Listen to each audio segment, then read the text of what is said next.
Good evening and welcome to RIT Roar Day Club Clash. It's day 2 and we got some Pokemon Showdown free-for-alls for you.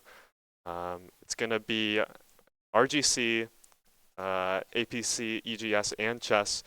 It looks like the game's already going. We've got Garganacl and Reshiram up against Runigerus and Kaimeco. Actually, I think it's a free-for-all, so Yeah, starting off the game real strong tonight with Pokemon Showdown. It seems everyone's still on their first Pokemon. We already saw one switch from RGC Black, and it seems like we're waiting on player move right now for these turns. yeah, Reshiram is a huge opening, so much power, but a reminder that it is random battles, so it's only going to be level 42, and that's basically 20 levels below all the rest, so it's going to be nerfed a little bit. Mightyena coming out, and that's going to be good into the Kaimeco, and also have Garganacl, which is going to be good into the Reshiram if they choose to go for it. But it has been encored, so it won't be able to, it's been encored in the Stealth Rock, I believe. Yeah, we're already seeing some damage from the upper two Pokemon. What type is Reshiram? Reshiram is a dragon and fire type, so it actually, it's going to be weak to stuff like ground, it's going to be weak to dragon itself, but it's a really good defensive type. Player up from the Mightyena going to knock the Reshiram down, but Heat Wave, it attacks all the targets, so it's going to be able to do a lot of damage. Chimecho, it protected, so it can not take damage that turn, but overall, so much damage output from this Reshiram, really. Brute Bonnet is a newer Pokemon as well. It's a version of Amoonguss. Pretty tanky, so we'll see how they tend to play with that. Yeah, I actually played a game myself, and Brute Bonnet was what made me win. So we're going to see how much of an impact Brute Bonnet can make on this play. Yeah, I'm curious, the Mightyena was targeting the Reshiram, which I kind of thought it would go for the Chimecho because of the type advantage, but it ends up actually going into the Chimecho, but the swap into the Umbreon is going to make it deal a reduced damage, so really great play there from RGC Black. Yeah, RGC Black's also got a couple, put about half their Pokemon out already, and a couple have already got some damage, but I think none of them are at risk of going out very soon. Oh, there's a big play rough, and I'm going to go low, but it has a Citrus Berry, so it'll be a heal up. Blue Fair into the... Oh, that's so much damage, and it's super effective. Absolutely takes out the Brute Bonnet. That's going to be the first fall on the field for Neutral Up. One thing to consider, as you mentioned, RGC Black has 3 Pokemon out. One of the biggest parts of random battles is your opponent doesn't know what you have in the back. So it's kind of that surprise factor. What can you switch in to surprise people? In comes the Tropius, very big mon in random battles, but I'm not sure how good it's going to be in this free-for-all. Has a lot of weird stuff, has Leech Seed. It usually comes with like Protect and Substitute. We'll see what it can do. It's still weak against the Reshiram though, so I'm a bit worried about that. Absolutely, and it looks like Mightyena is probably on its way out if we see like another Heat Wave or a different move targeting it. And that would put Jevrock on their next Pokemon. But it seems like we're just waiting for players' turns right now. I personally am a bit of a favorite of Umbreon, but I'm going to have to agree with this. And he's gone. I was just saying, this lineup, he's not super strong with these people. Yeah, switch out Mightyena, the Life Orb's taking it down to 1 HP. Another Blue Fair from Reshiram into Tropius. Just keeps targeting Neutral Op. It's going to be 2 Pokemon down for Neutral Op. Going to be hard to get back into the game. But there's so low HP on all of these Pokemon. Mightyena probably going to faint next turn. If they attack, they're going to want to get an attack off, get the Life Orb, dip it down. Kameko protecting, just playing the stall game here. Absolutely, and we're seeing right there, Mightyena gets faded. I mean, he did only have 1%. Yeah. But we're seeing the 2 people have lost some Pokemon, and then RGC Black and Lady Superior, they're trading back between their Pokemon, still holding a strong front with those 6 Pokemon. Yeah, and they haven't even swapped out of the Reshiram, so it's such a good start because you're really making your opponents play to what you have, and you don't have to swap into anything really. Rhydon coming in, going to be good in the Reshiram. I expect to see this Reshiram fall this turn just because it used Protect last turn. It's going to be hard to use it this turn. And there's 2 rock types to be able to take it down. Garganacl going to Protect. Encore with the Kaimeco, yeah, there's the Protect. It's going to fail. But the Rhyhorn actually goes into the Garganacl, so the Reshiram's going to stay on the field again, but it's Encored into Protect, so it can't really do a whole lot. And there's Stealth Rocks on the field, so they don't want to swap out either, because if you swap back in, it's probably dead unless it has heavy duty boots.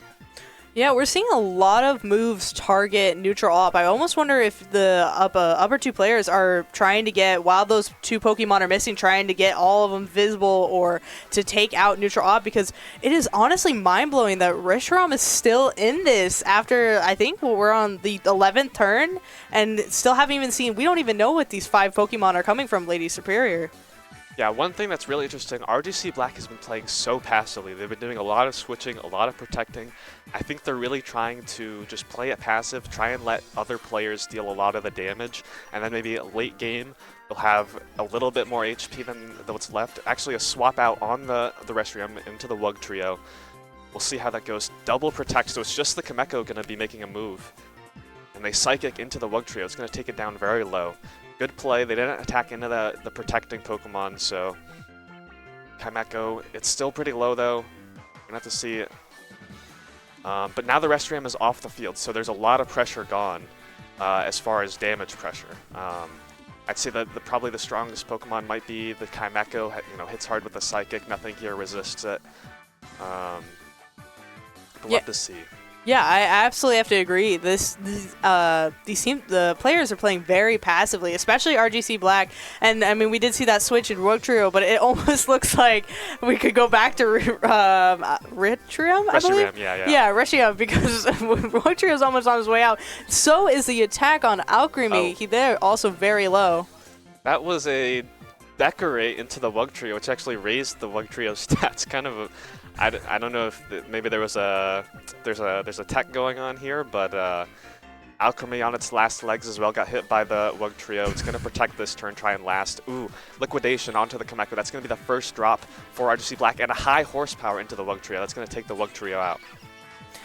And we've got every single player down 1 Pokemon. Neutral Op with 4 remaining, and the rest remaining with 5. We see Tatsuguri coming from Lady Superior, and Trevenant coming from the RGC Black. I believe Trevenant is Grass and Ground? It's Grass and Ghost, which is a really interesting typing. They have a lot of... they don't have...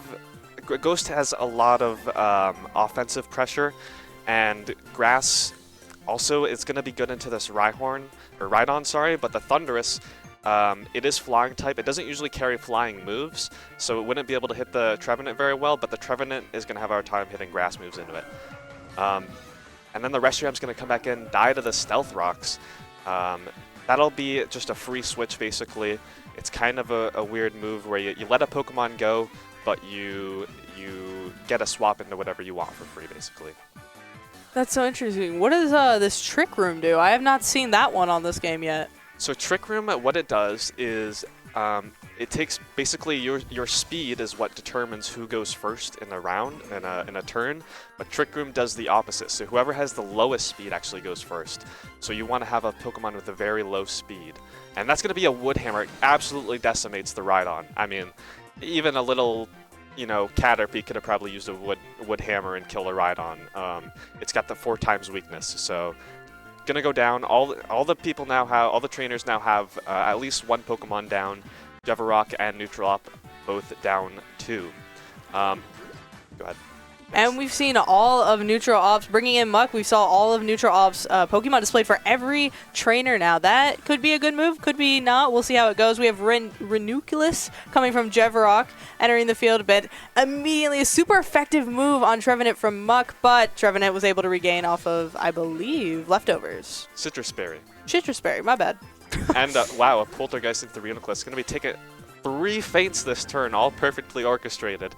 Ice-Q going to be the last one standing. Ice-Q is such an interesting move Pokemon because it can actually take an attack with its ability and it becomes a different form once it takes the attack. So you kind of get a little bit of a lifeline with Ice-Q. Zamazenta, a legendary Pokemon from not the most recent game, but the game before it. Very powerful, very defensive. You also have Incineroar, which if you're a Pokemon competitive player, you'll know this one. It's everywhere. It has Intimidate, which lowers all the attack of all the other Pokemon. It's very good. It's very good at pivoting. I'm actually really... I think RGC Black really got a great team. They have so much defensive Pokemon and just so much versatility here. So I think they have a really good chance here.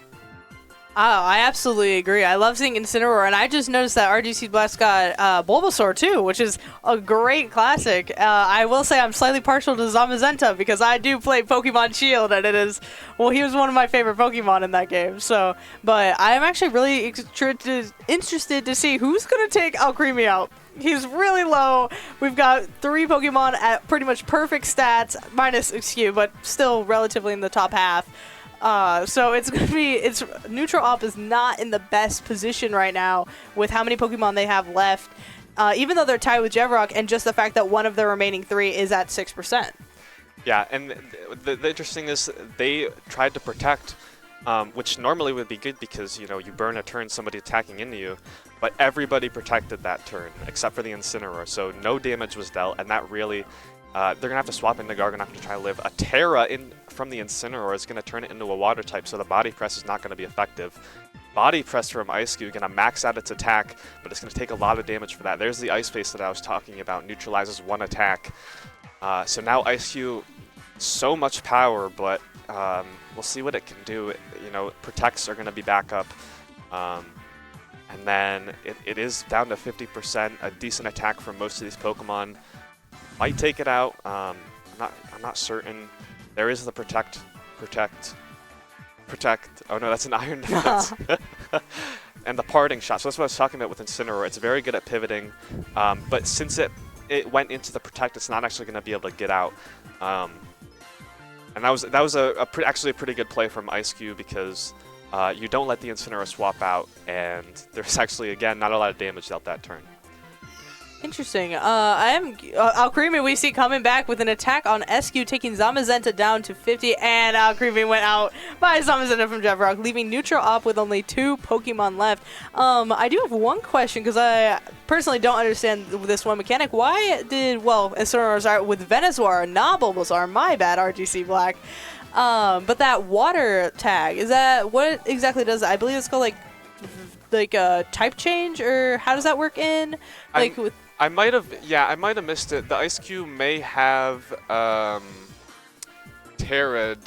Let's see. Yeah, Ice-Cube Terra Steelized into Water type. So what that does is you just get rid of all the types you had before, and you change into whatever type you have as your Terra. And it's kind of ooh, gotcha. You know, you expected me to be an Ice type, but now I'm a Water type. You can only do it once per game though, so you have to be very careful about when you use it. Everybody protects this turn except for the Thundurus, who gets a nasty plot. Actually really great for the Thundurus. They were going to boost their special attack, basically not punished at all. So now so much power on this Thundurus. It is also a legendary. It might have, I'm curious if it has like a discharge or something. It's going to protect, and you see the Ice Spinner into it. They want to get that Thundurus out of there because it's so powerful, but the Ice-Cube is going to go down. Ooh, we got a Pikachu coming in from Lady Superior with a cute little hat. I love Pikachu. He's one of my favorite Pokemon. But it's actually really interesting. We're seeing 2 legendaries, Zamazenta and Thundurus, on the board right now. Venusaur and Pikachu. It almost seems Pikachu's kind of hanging back here on the evolution level right now. Yeah.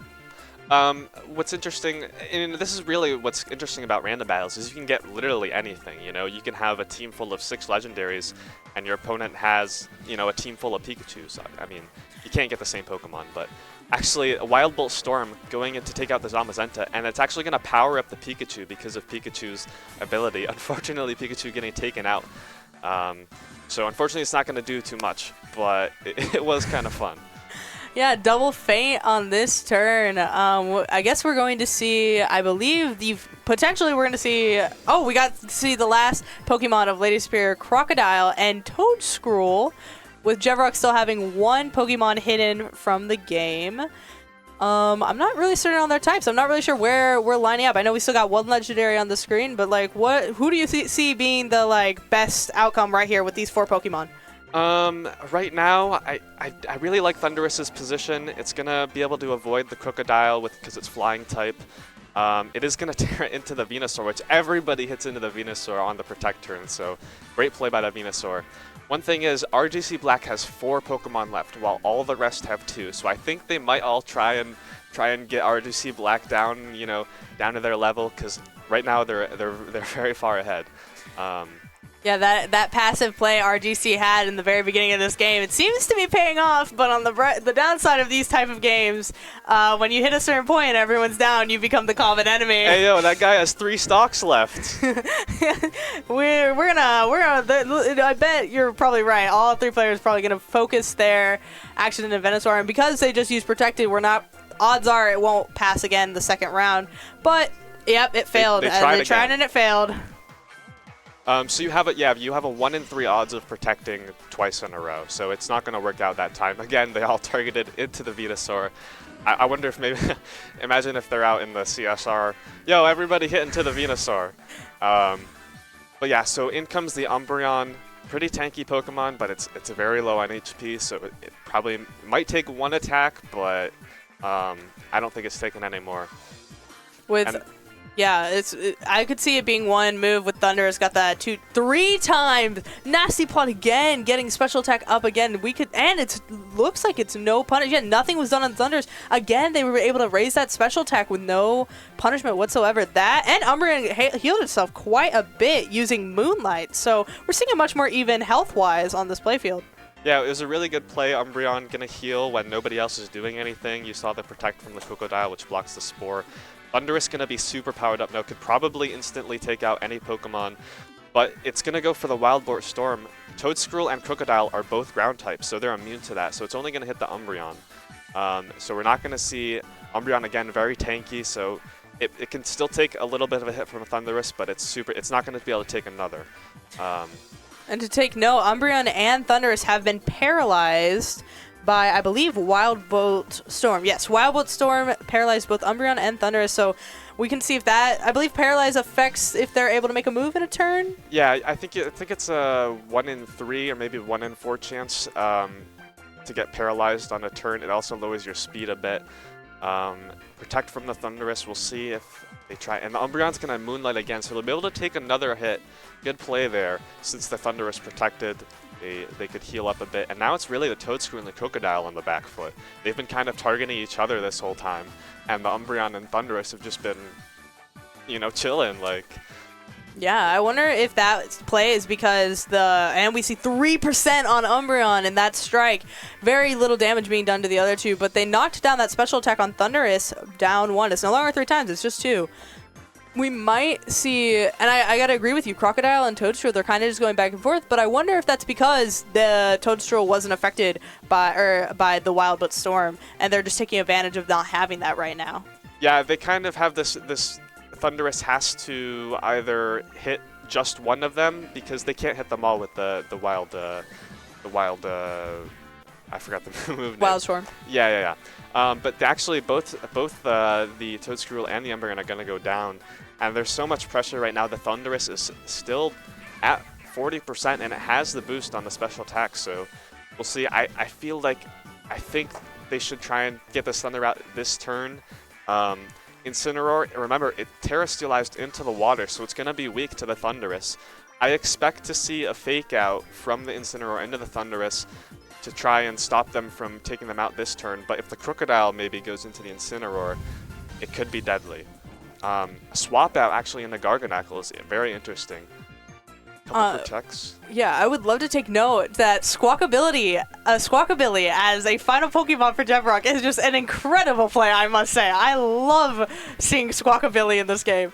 But another note I just want to take, Neutral Up in the very beginning, they lost Pokemon left and right, and the note of Thundurus being in, absolutely turned the tide for them instead of going from out immediately to they held some ground, took out some more Pokemon. And we have Tatsuguri from Lady Superior. I love the cute little yellow Pokemon. Yeah, and that's kind of Thundurus. It's just has so much damage on it. I think it's 145 base special attack. So, especially with that nasty plot, it can really just clear out the rest of the Pokemon, and it can hit all the Pokemon too with that Storm move.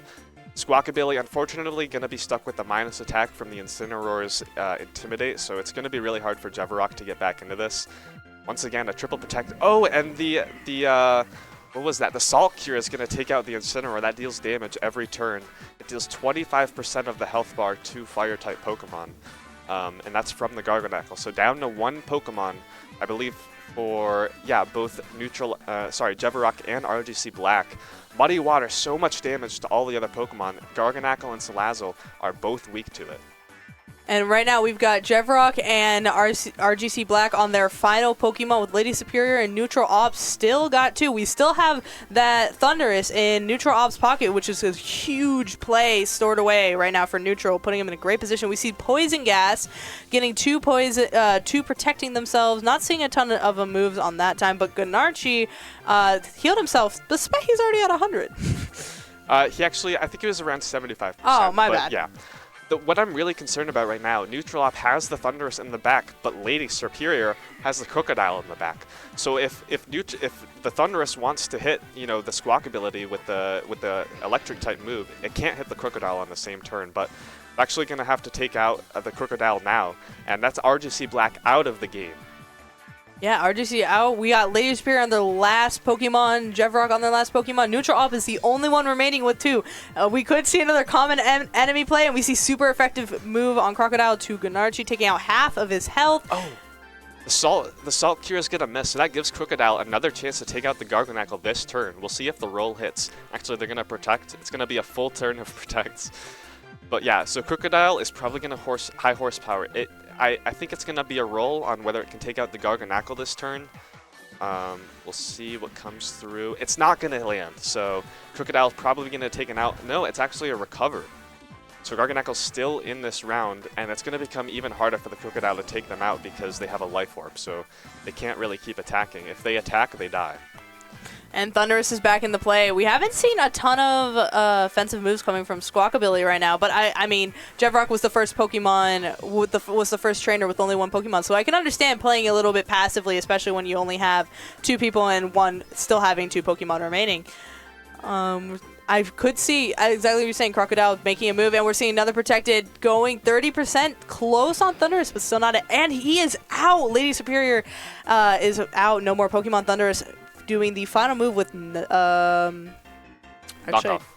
Thank you. Because they had Life Orb, so they take 10% of damage if they attack, which unfortunately it's not a great position if you have 9 HP. Actually, the Thunder is going to get paralyzed, so the Squawkabilly is able to take it down. It's down to the last Pokemon, Garganacl against Squawkabilly. Unfortunately, Garganacl is Rock type, so I think they should just be able to take out the Squawkabilly right here.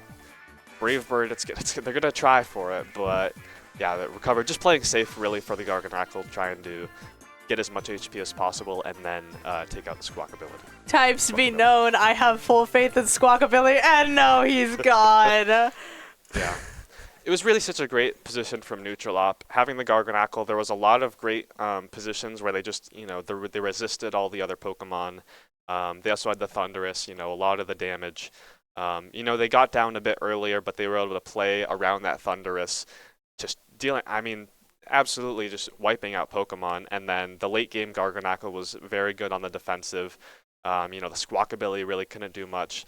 And then having that, ability to pivot between the Thunderous and the Garganacl, when you have a Crocodile on the other team and you're, hitting ground moves into that slot, they don't know which one is going to be in that turn. So it just really worked out well at the end there for Neutral Op.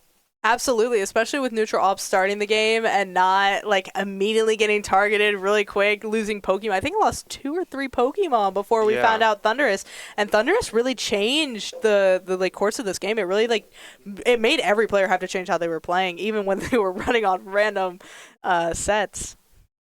Yeah. And that's kind of the thing is, you also saw that Neutral Op, he was the first player to reveal all of their Pokemon. I mentioned, you kind of lose that surprise factor when you don't have the Pokemon, but just the power of their Pokemon was able to really get through that. I mentioned RGC Black, they were ahead 4-2 very early on, but you get that target on you, and then their last couple Pokemon, they had the Salazzle and the Incineroar, both fire types, couldn't really do a whole lot into the Garganacl. So just kind of an unlucky position. But they all played really well, I think.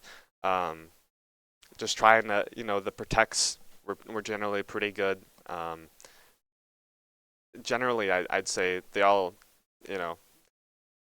played pretty well. It might have just been, kind of the luck of the draw a little bit. Sometimes you end up having to work with you know, Yeah, you got to work with what you got. Exactly what you're saying. I'll fill in the words. But yeah, no, I entirely agree. RGC Black had a really good play with that passive start, and then it turned into a common enemy. And the last Pokemon, especially with the Incineroar already being like turned into the water type, they were really playing with a hard amount of cards right there at the end, and it just didn't work out. But Neutral Op took the win, which is great, especially for Pokemon Showdown. Do we have another Pokemon Showdown match? I'm not too certain. I think we should. I think it's a bracket, but I'm not. One up here. Yeah. All right. Cool. So I was gonna say I think it's a bracket for this one. So. It looks like the game hasn't started yet. No, but I'm not gonna lie, I really want to see some more. Honestly, when I played this game, so I played this game 2 times. So my credibility in this game is fantastic. But like both times I played it, I was played randomly, and the other team was like perfectly set up for like Dark and Ghost. Like that was their only weakness. This is the one thing I didn't have. So I kind of feel, I believe it was a similar situation was for Jevrock in that game, with not having kind of being forced to play with or actually RGC Black being forced to play with your cards right there at the end. It's hard when you're randomized and you're left with what you got at the end. So I can see, and honestly, respect to Neutral Off for playing that one really well. I was figuring they would be the first one out, and to watch them win was really interesting. Yeah. All right. So it looks like we're trying to get into the next match here. Pokemon Showdown can be a bit awkward sometimes.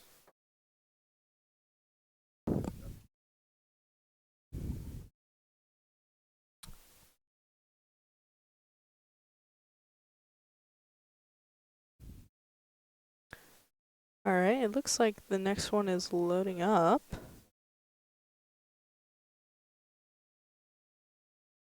All right, cool.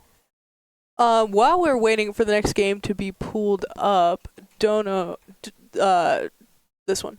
Oh.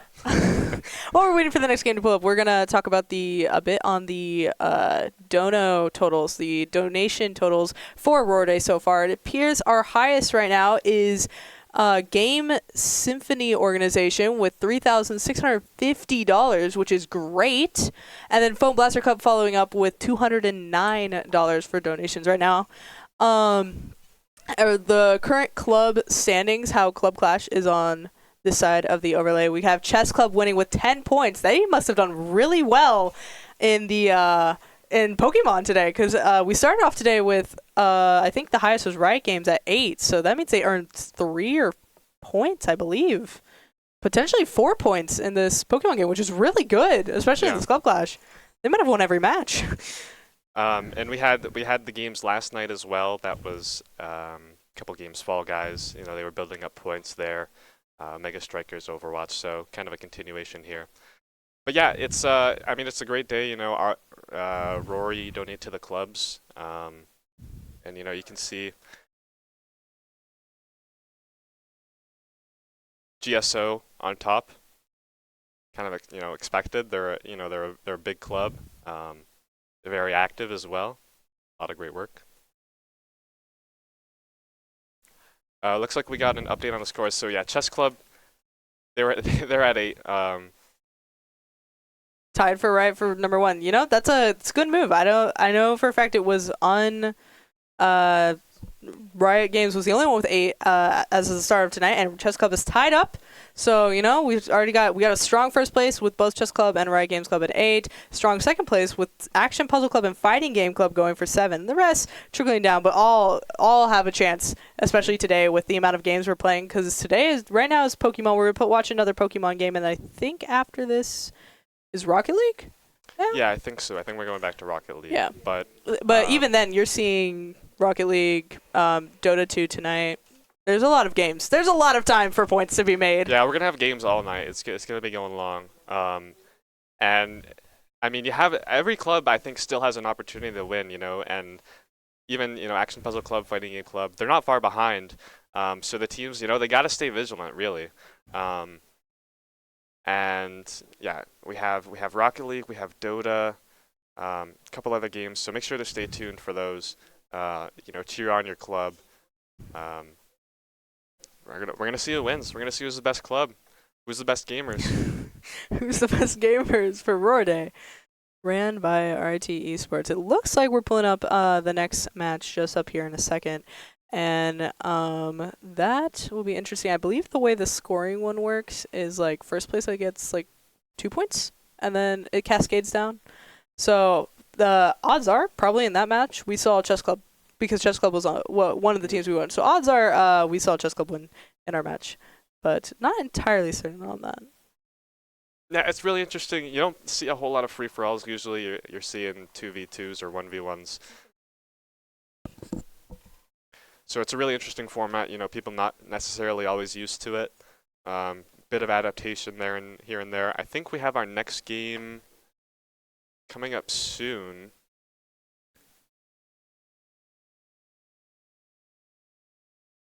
Yeah, here we are. We're in game 2. We're going to have Ambipom, Bombardier, Wo-Chien, Duraludon. So a lot of strong Pokemon. Wo-Chien actually going down to the Duraludon, who has 3 times the defense, so the body press is going to deal so much damage with the super effective. Body press deals damage based on your defense stat, so a lot of damage there. Going to be the first Pokemon dropping. Yeah, that's crazy. I believe in the first match we watched, it took like turn 11 or 12 before we saw a Pokemon drop. And we saw one on turn 6 already. That is not going to put Shinuru in a great position off the bat. But honestly, I'm not too certain on the types of these. Who do you feel like right now it's got the strongest set with we're seeing right now with these 4 Pokemon on the floor? I mean, Duraludon it's the steel type, so it's going to resist the Ambipom, the Bombardier, and it has the ×4 defense, so any physical attacks are going to be doing very little to it. And the Deoxys comes in, which isn't going to be great into it either, so I think Duraludon has a really great position right now. Maybe like a body press into the Ambipom. It's just going to deal so much damage with that body press. Deoxys defense, as the name goes, it has a lot of defense, so it'll probably be able to stick around. But since Shinuru has 2 Pokemon down, they're really trying to play a little bit slower now. Gonna swap out into the Superior again. Very interesting. Wow. Yeah, the body press, 100 straight to the Bombardier going down. I think they really have to work together to get the Duraludon off the field, because otherwise it is just gonna tear down the rest of these Pokemon. It already has been. It's taken out 3 in 2 turns. That is, this is crazy. Especially Shunaru's in a really unfortunate position, losing 2 Pokemon already. Cinderace is personally one of my favorites. He was the first Pokemon I got in Pokemon Shield, so I love this little guy. But even then, I don't think he's not gonna do well against Duraludon. No, Cinderace usually is running physical attacks, so into that boosted physical stat. Even with the neutral damage, Duraludon is Steel Dragon, so even the fire type attacks are dealing neutral damage. I'm really not sure what the strategy is here. I think whoever goes down next really needs to bring in a Pokemon who can hit really hard on the special side. Hopefully they have like an Earth Power or something along that lines. Gonna protect for this Cinderace and fake out. It only works on the first turn the Pokemon is in the field, so it's not gonna work out that turn. Body press into Superior, another Pokemon down for Shinuru. They're really gonna be playing on the back foot this game.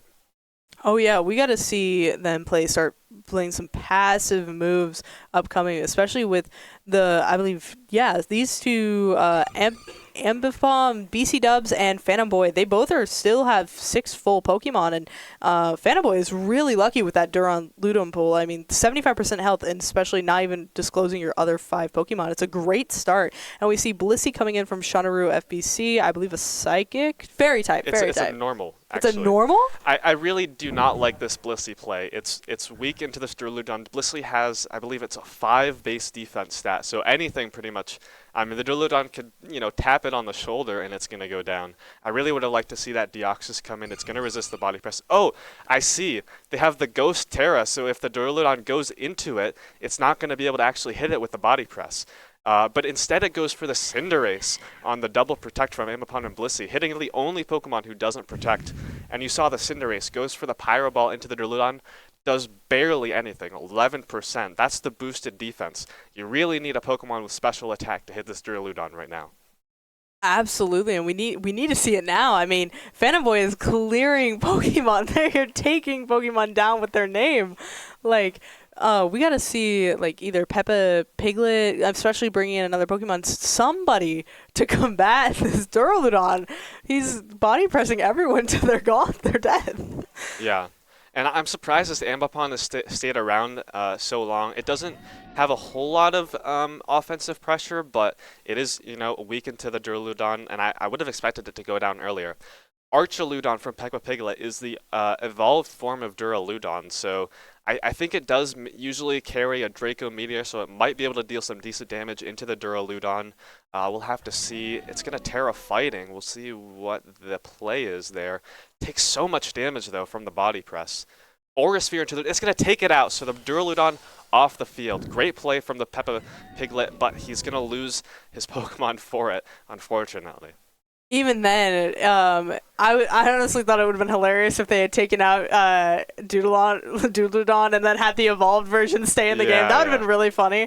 But it is probably a bit of a relief for Shanaru and BC Dubs to have both of that Pokemon off the board. They have new Floatzel coming in for Peppa Piglet and Bellybolt coming in from Phantom Boy. We see, I think...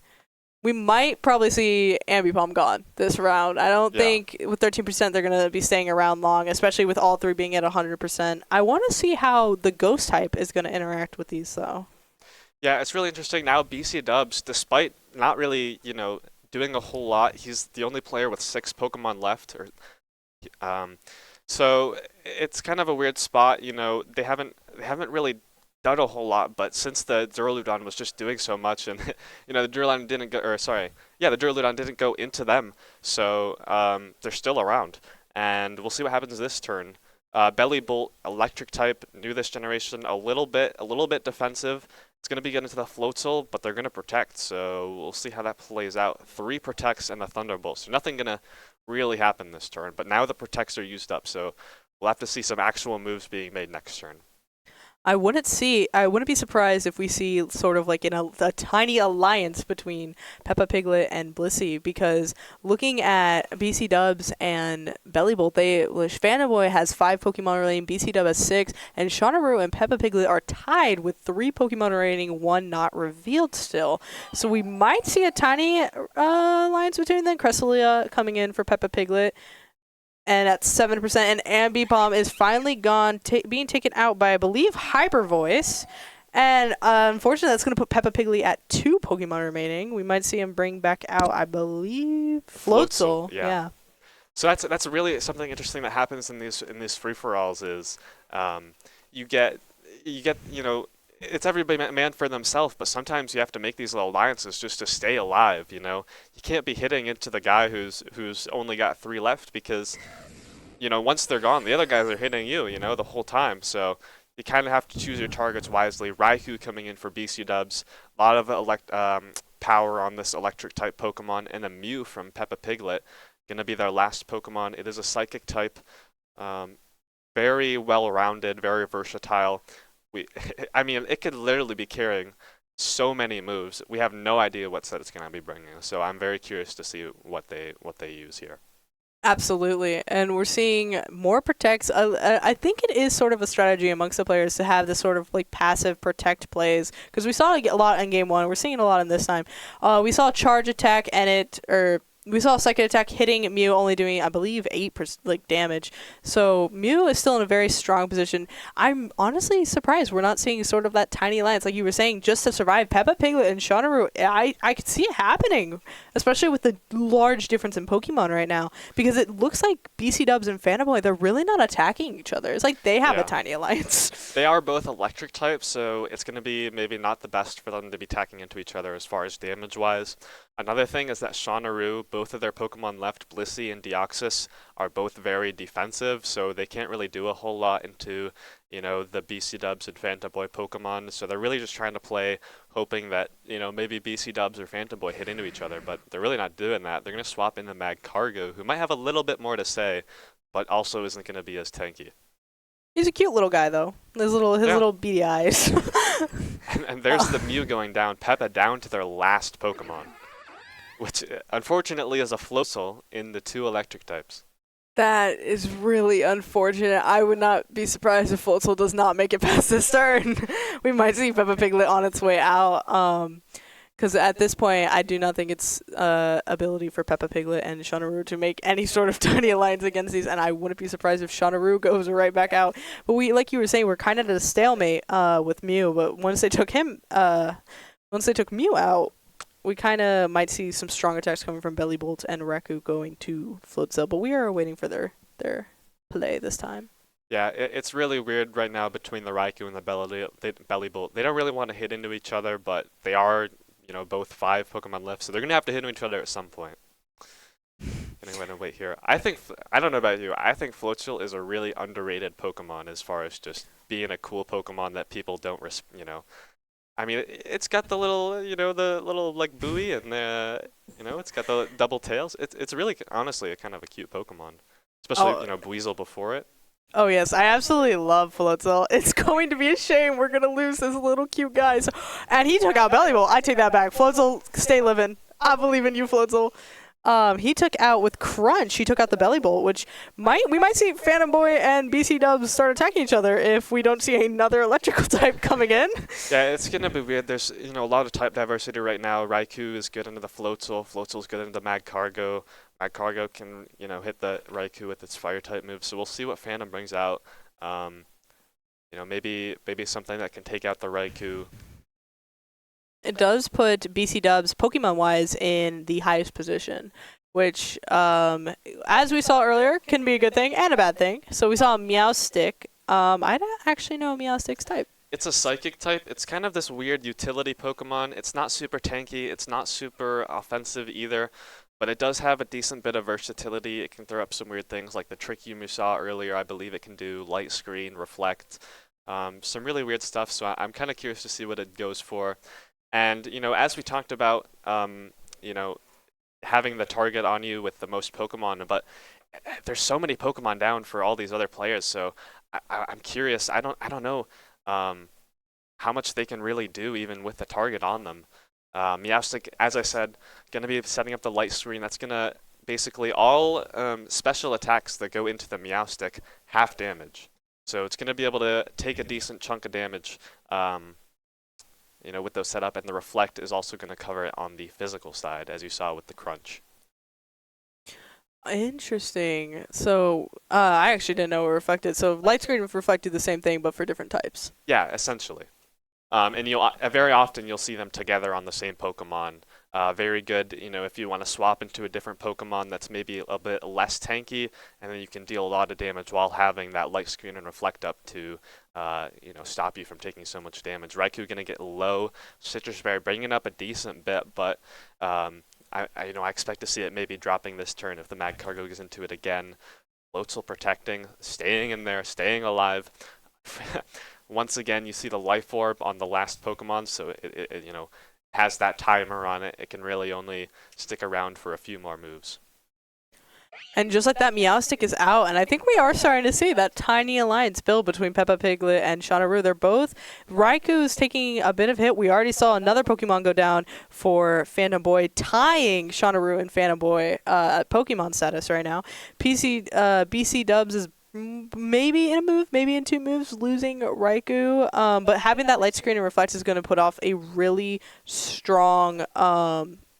start for whatever Pokemon Phantom Boy brings out. Like, if exactly what you were saying, if he has a Pokemon that's not the best in those 2 aspects, maybe not the best in defense, it's going to be a great start off for that Pokemon, especially when we still have Floatzel, which is the last Pokemon for Peppa Piglet right now.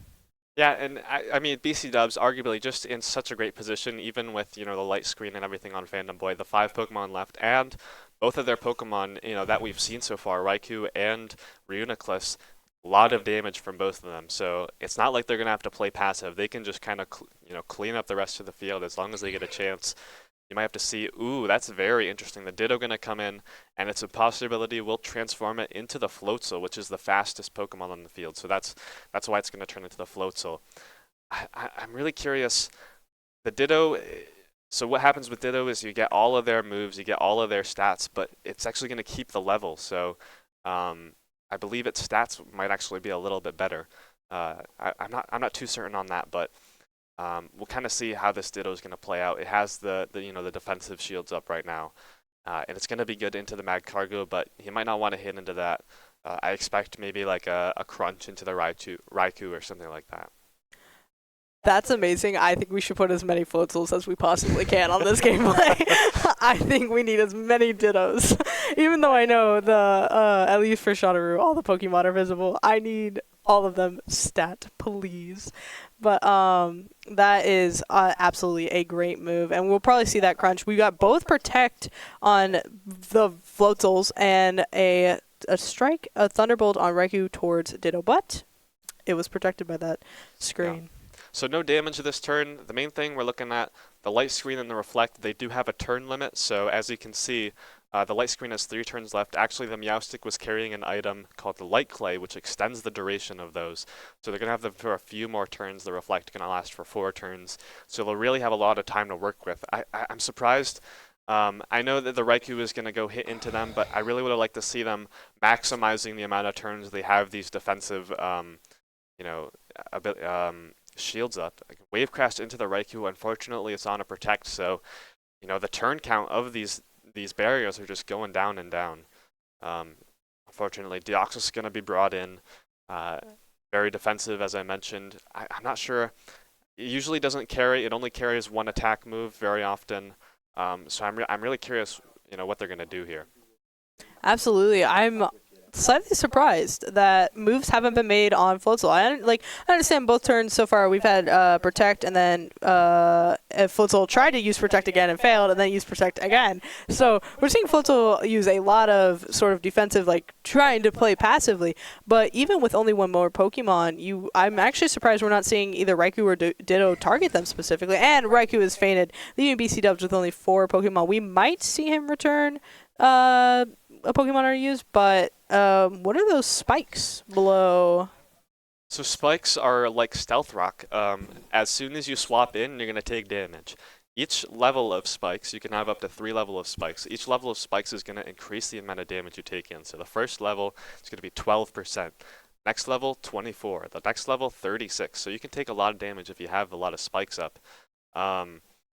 And that's, Deoxys, as I mentioned, defensive, that's usually a lot of the job it does is set up these defensive. Usually you see it very earlier in the game, so you can get a lot of that chip damage in. But unfortunately, not really able to get that in until late. So there's not a lot of switching that's going to happen left, I imagine. And then another thing, Reuniclus, sometimes it carries Regenerator as an ability, sometimes it carries Magic Guard. If it's carrying Magic Guard, it'll be immune to those spikes anyway. So it's not even worried about that. But yeah, you were mentioning the sort of ebb and flow of this Protect, and then the other Pokemon trying to hit into it. It's kind of this prediction game.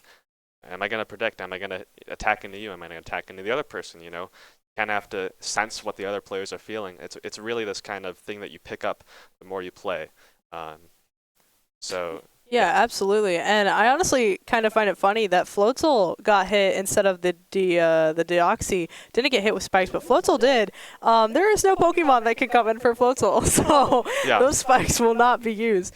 And we see Reuniclus coming in from BC Dubs. Not revealing their final 3 Pokemon, still with the best amount of Pokemon in the game. We're still seeing Shadowroo and Phantom Boy with those 3 Pokemon remaining, and both of them being in a very good health-wise with those 3 Pokemon. Floatzel is the last for Peppa Piglet, but hopefully, as we saw, we haven't really seen a ton of attacks heading towards Floatzel, mainly focusing on taking BC Dub's Pokemon counter down. We might keep that up just to keep this cute little Pokemon further in this game, because I love him. And we've noticed it has a life orb, but it hasn't taken a lot of damage, so it hasn't been doing a lot of attacking. It's been mainly protecting, and then when it hasn't been attacking, it's hitting into a Protect, so it's not taking a whole lot of damage. As I mentioned, Reuniclus is going to come in, not taking damage from the spikes, but it's at full HP. it is not only both very defensive, but it also has a lot of attacks. So we'll see how that goes. The main thing is that it's quite slow. So the floatzels will probably be able to hit into it with a crunch that's super effective. Um, there's a crunch into the floatzel, which was kind of interesting, trying to, I guess, get that player out of the game. Reuniclus has Shadow Ball, so it's going to be able to hit super effective into the Deoxys. And that is a very lucky thing that happened, was that the special attack on the Deoxys dropped. I believe it's only a 10 or 20% chance from the Shadow Ball, and that means that Reuniclus can hit it with a Shadow Ball next turn, and it will faint. You know, we only saw the 46% damage this turn, but with that special defensive drop, it'll be able to deal enough damage to take it out next turn. So we'll have to see whether Reuniclus goes for that again. We do see another protect coming from Floatzel. Deoxy taking a damage on Reuniqueless. That Shadow Ball not finishing off Deoxyl, taking it down to 4, but Deoxyl was able to heal back up with a Citrus Berry to 29%. Floatzel really could be using that Citrus Berry at 18% with the final Pokemon. But it is, I think we are starting to see sort of Ditto wanting to be the one remaining Floatzel, I guess. We're seeing some combat between them two, which is interesting given I thought we were going to stay fighting BC Dubs with the amount of Pokemon they have just for a little longer, but it does look like what you were saying. They want them out. They want to have a 3-person game. Yeah. You know, it's kind of this weird, you know, strategy. If you have only 3 people, you have less other Pokemon to worry about, less other players to make predictions on. But you know, sometimes you want that other player dealing damage for you that you don't necessarily feel like you have to worry about because, you know, you can take them out at the end of the game. So you know, personally, I would leave the Floatzel around. It's going to take itself out eventually with that Life Orb too. So, you know, I would just keep hitting into the Reuniclus. But, you know, it's totally, you know, you can take out the Floatzel and just, you know, have just the other 2 Pokemon to worry about. Absolutely. I mean, I've played my fair share of turn-based games, and typically when you get someone who's kind of in the situation that Peppa Piglet is right now, the idea of just leaving them there and focusing on the higher up so that you have a stronger setup is usually beneficial for you. We see Delip and Ditto wanted to be the one remaining, finishing off Floatzel. Peppa Piglet has lost in this round, but we still got Shaunaru, Phantom Boy, and BC Dubs fighting strong with their Pokemon, with Phantom Boy and Shaunaru at 3 and BC Dubs at 4, and bringing in Deli Bird. I don't know what type that is or how these types are looking on this field right now. Like, kind of what are you feeling? Who's looking the best right now? I know outside of Pokemon, but outside of Pokemon Cal, who do you think? We do see a good portion of the Pokemon teams from Shaunaru and Phantom Boy. We still have a lot unknown from BC Dubs. Who do you think right now is sitting at the best position? I really like this dittoed Floatzel. Unfortunately, the PP of its moves are going to be reduced, so I don't know how long it'll be able to stay on the field. But Delibird, it is max leveled because it's not a very good Pokemon. It doesn't deal a lot of damage. It doesn't take a lot of damage. It's kind of this weird, like, gimmicky Pokemon. Deoxys, not really dealing a whole lot of damage out here, so I'm not huge on that. It does take out the Deoxys. I'm a little bit surprised by that. I wonder if it maybe has like a high attack EV or anything like that. Blissey gonna come in, another defensive Pokemon. We'll see how long it can stick around with the Ghost Terra as well. It's a very good type to Terra into since you're only weak to Ghost and Dark. But Ditto does have the Crunch, which can hit into the Blissey for super effective, and Blissey, once again, has no defense. So I think a Crunch might even just straight knock it out. Yeah, and we're seeing a lot of almost like the inverse of what was happening earlier, where Peppa Piglet and Shaunaru were targeting BC Dubs. We're seeing the inverse. See, we got Phantom Boys and BC Dubs, and I take back everything I just said. Phantom Boys just took out Deliver in one wave crash, tying up the board between BC Dubs and Phantom Boy, and Shaunaru just shortly behind with 2 Pokemon, but Blissey still at full health. I don't really think that's too much of a concern yet.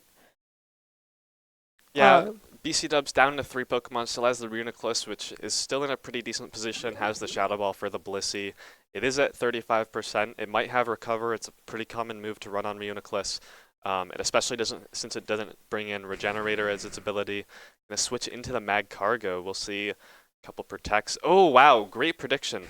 Focus Blast into the Terra Ghost Blissey. So I don't know if they didn't know that the Ghost, I mean, of course, you know, it's the best player on the field, so of course they knew the Mag Cargo was coming in. That had to be a prediction. And now it's back to the Blissey, the last Pokemon left for Shawnaru, and Reuniclus has Shadow Ball, so it could be dealing a decent bit. Blissey still has a lot of HP and a lot of special defense, so it should be able to take maybe 3 of those. And then the Dittoed Floatzel still hanging around. It's not going to be able to protect this turn, or it'd be a chance play. So I expect maybe a crunch into the Reuniclus this turn, get that Reuniclus off the field, and just worry about the Blissey later. Yeah, Blissey's not going to be dealing much damage really. No, it's really not. And I mean, we're seeing like the stats part of me wants to be like BC Dub, Fanboy, we're going to see them going head to toe. But already we see Ranunculus going down from, I believe, Ditto Crunch. Blissey had used the Protect, which succeeded, but the attack wasn't targeted toward them. But we're kind of seeing, like, the previous game, we had the person, and there goes the Spikes Strike. Last game we saw the person who won ended up being kind of the underdog of the game, and so I got still some hope for Shawnaru coming up here with just Blissey, and it could work, though the Protect did fail. Wave Crash taking out Hippowdon. Phantom Boy in a great position with 3 Pokemon left, forcing BC Dubs with 1 Pokemon, and Shawnaru still only having that 1. Yeah, this Floatzel is dealing so much damage with these Wave Crashes. It's a very high base power move. Monkey Dory coming in. I'm actually not too familiar with this Pokemon, as it's been very recently introduced. So we'll have to see the Ditto, Floatzel, 50% left, but they still have 2 Pokemon at the back, and the Corviknight, very tanky Pokemon, but it's not totally passive either. So I think Fanboy is such a great position to win this game right now. I'd be hard pressed to see them lose, honestly. Poison type Terra from the Monkey Dory, and the Psyshock actually going to take out the Floatzel. Monkey Dory is quite fast, so I'm curious if maybe Fanboy has a faster Pokemon. Crocodile, I don't know. I'm actually really interested in the art style of Monkey Dory, because the typical Pokemon style is they're facing away and facing each other, but Monkey Dory's facing us, which is just a unique twist I see that this game is sort of set up for him. But we see Blissey coming in with the Protect, Crocodile immune to the Psyshock, going to Strike and taking out BC Dubs. Yeah, I mean BC Dubs from 5 to 1 very quickly, but I think Fanboy just in such a great position. I don't know if there's a way for Blissey to win this here. High horsepower dealing a lot of damage, and I don't know if the Blissey is going to be able to deal anything. A Thunder Wave, it's not going to hit the Crocodile.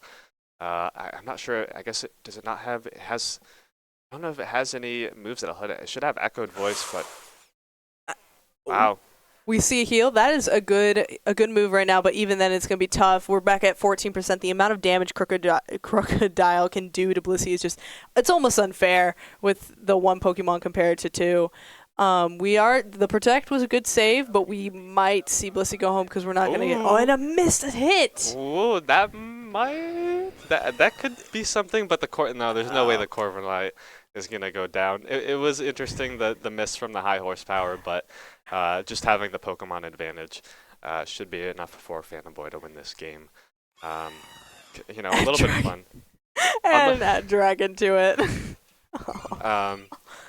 I mean, there might have been a chance if the Thunder Wave hit, and you got paralyzed 10 turns in a row.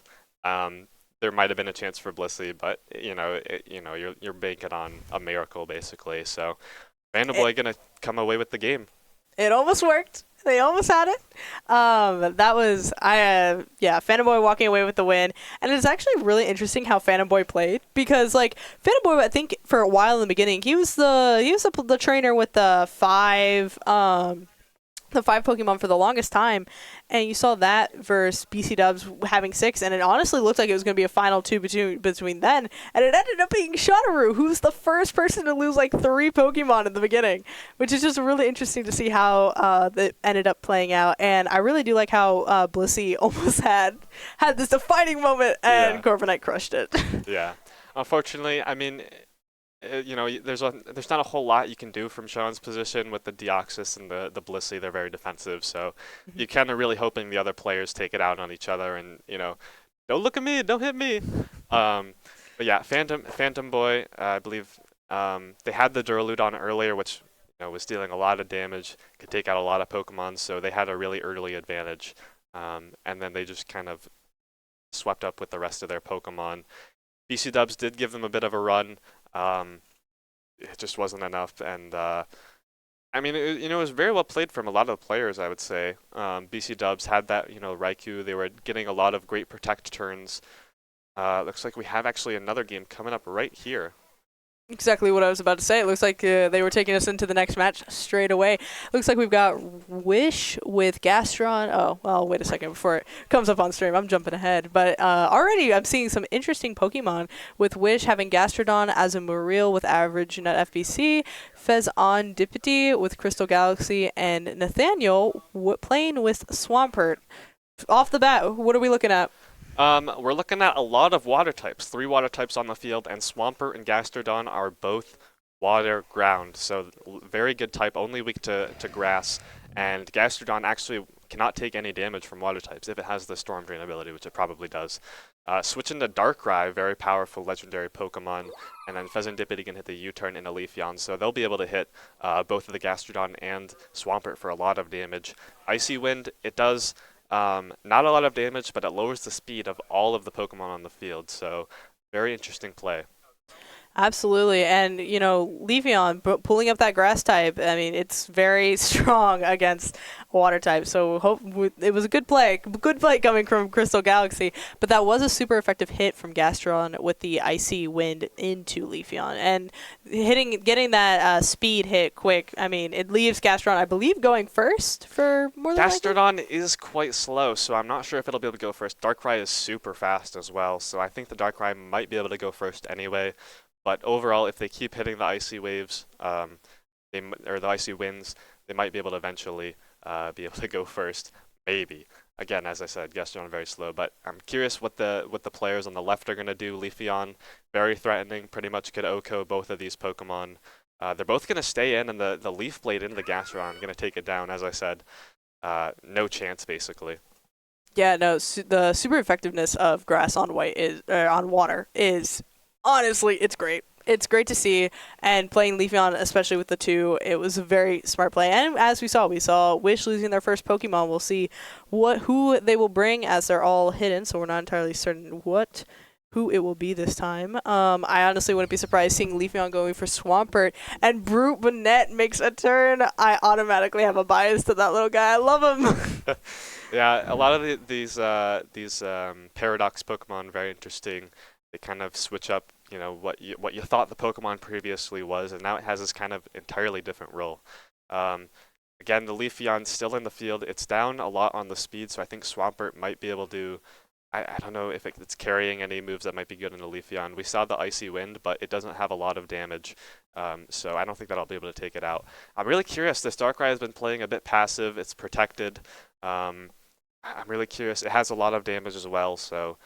I think it should be able to knock somebody out here, unless actually a Focus Blast in the Brute Bonnet, dealing a lot of damage. Sigisberry going to bring it back up to around half, swap into Honchkrow as well. Sleep, I believe, what was that? A Spore from the Brute Bonnet, so the Darkrai's going to be put to sleep, which is a little bit ironic considering it's the Pokemon that puts everybody to sleep and gives them nightmares for the rest of their life.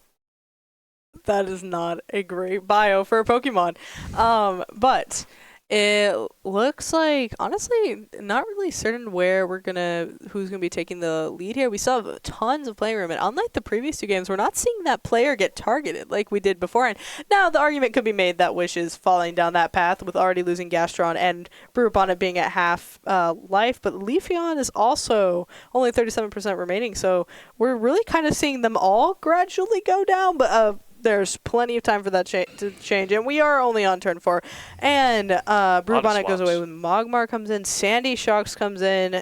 That looks like we might see Sandy Shock magnetic? I believe it's electric ground, or maybe a steel. I believe it's electric ground.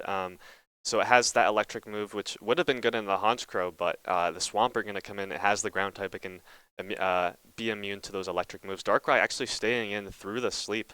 I kind of expected it to swap out since it's so vulnerable. It can't use any moves, but it should be waking either this turn or the next turn, and it can deal some very big damage. It has the Focus Blast for the Sandy Shocks, should have Dark Pulse for the rest of the Pokemon, which will hit that stab bonus, can deal a lot of damage here. I'm curious what the Magmar player is going to do. The Swampert is very good into it. It might be able to deal a decent bit to the Sandy Shocks, but I would probably just be swapping out here or protecting as they go for. Yeah, no, sleep is a really powerful mechanic in this game, and Darkrai has woken up, meaning playing that Protect, already just getting some safe because they were asleep, and it looks like we're going to see that damage coming in. And if, like you said, Darkrai is able to put everyone else to sleep, that would be really great for that trainer. Good.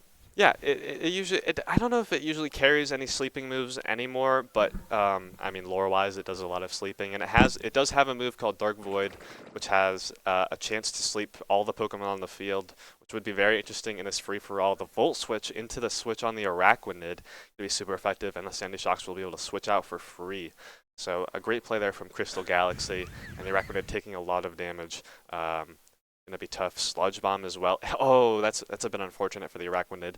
It's gonna be poisoned. It has a Citrus Berry, but that poison is gonna be chunking it down every turn.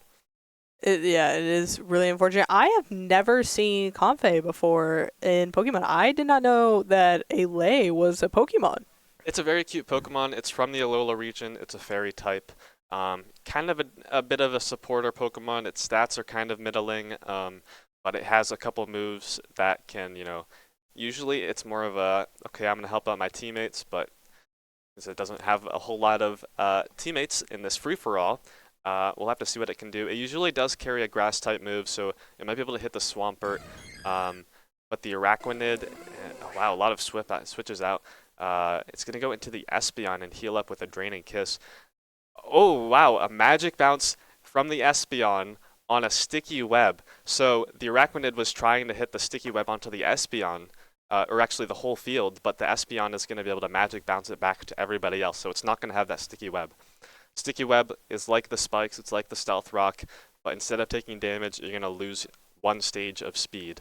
So it's really great. You can basically outspeed almost all the enemy Pokemon just by having that up. So really great for Espeon here. Absolutely. That was a great play, especially like you're really banking on predicting right there, which was great.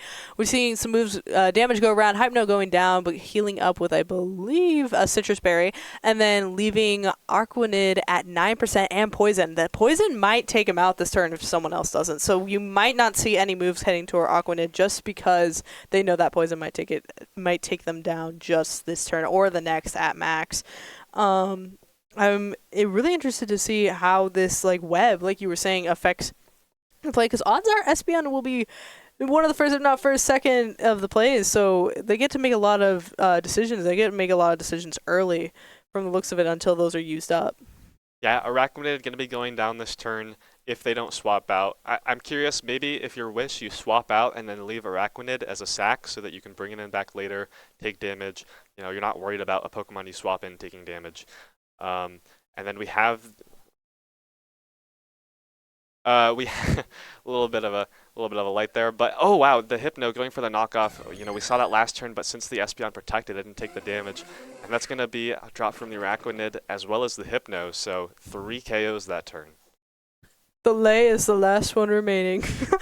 That is really, honestly, what a turn right there. Seeing that 3 come out. We got Golly coming in from Average Nut FBC, Wigglytuff, and Farigiraf, which is a very cute Pokemon in my opinion. All,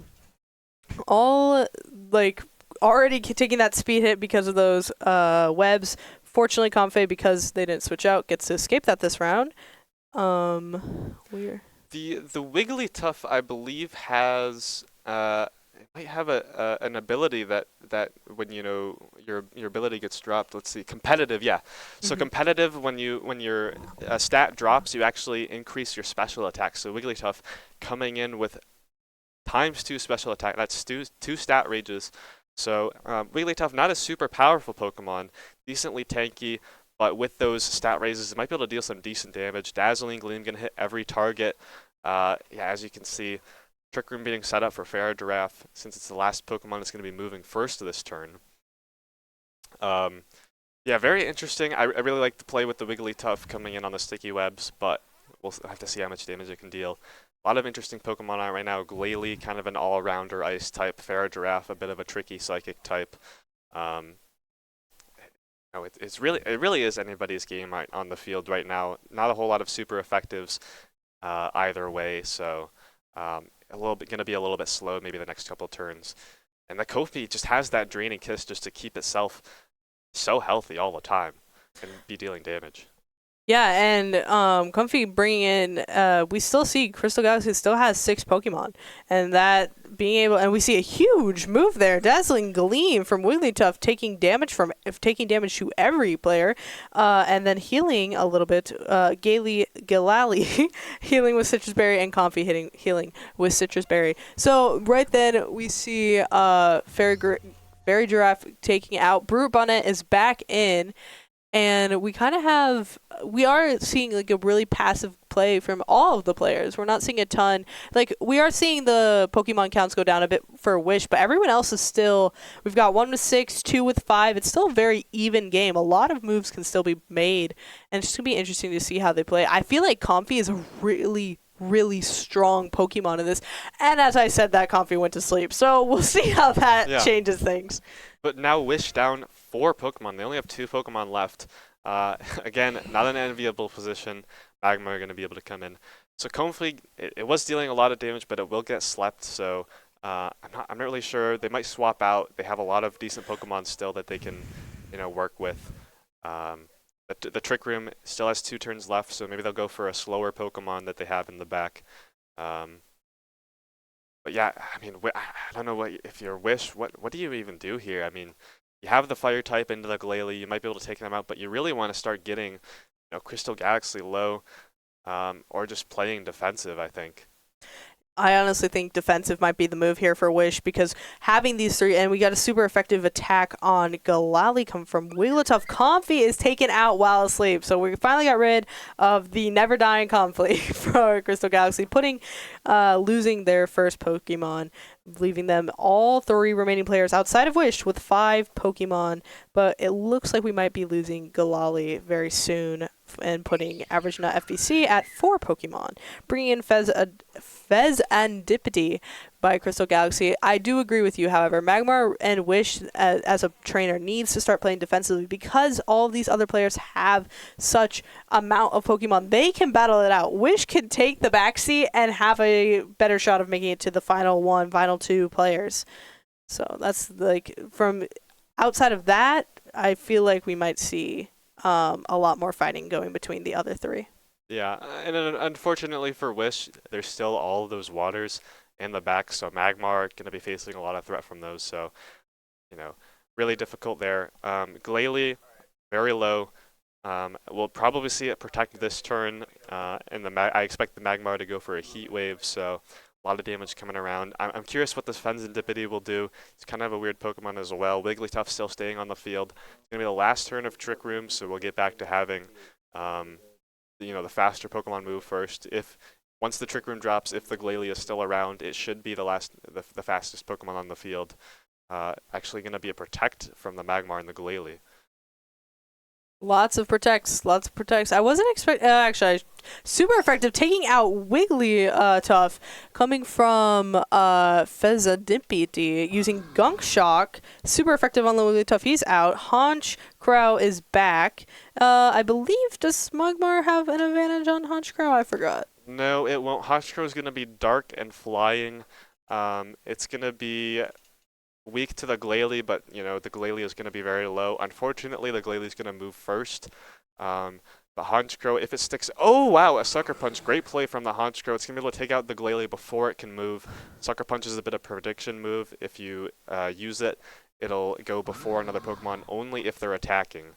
Unfortunately for the Honchkrow, it's going to be double teamed by the Magmar and the Fezandipity. It did get the, it got the Moxie boost. It was trying to get a little bit of momentum going, but the play rough with combination with the Heat Wave is going to take it out. So Nathaniel probably going to end up going back into the Swampert here. I would say it has a good advantage into Magmar and the Fezandipity.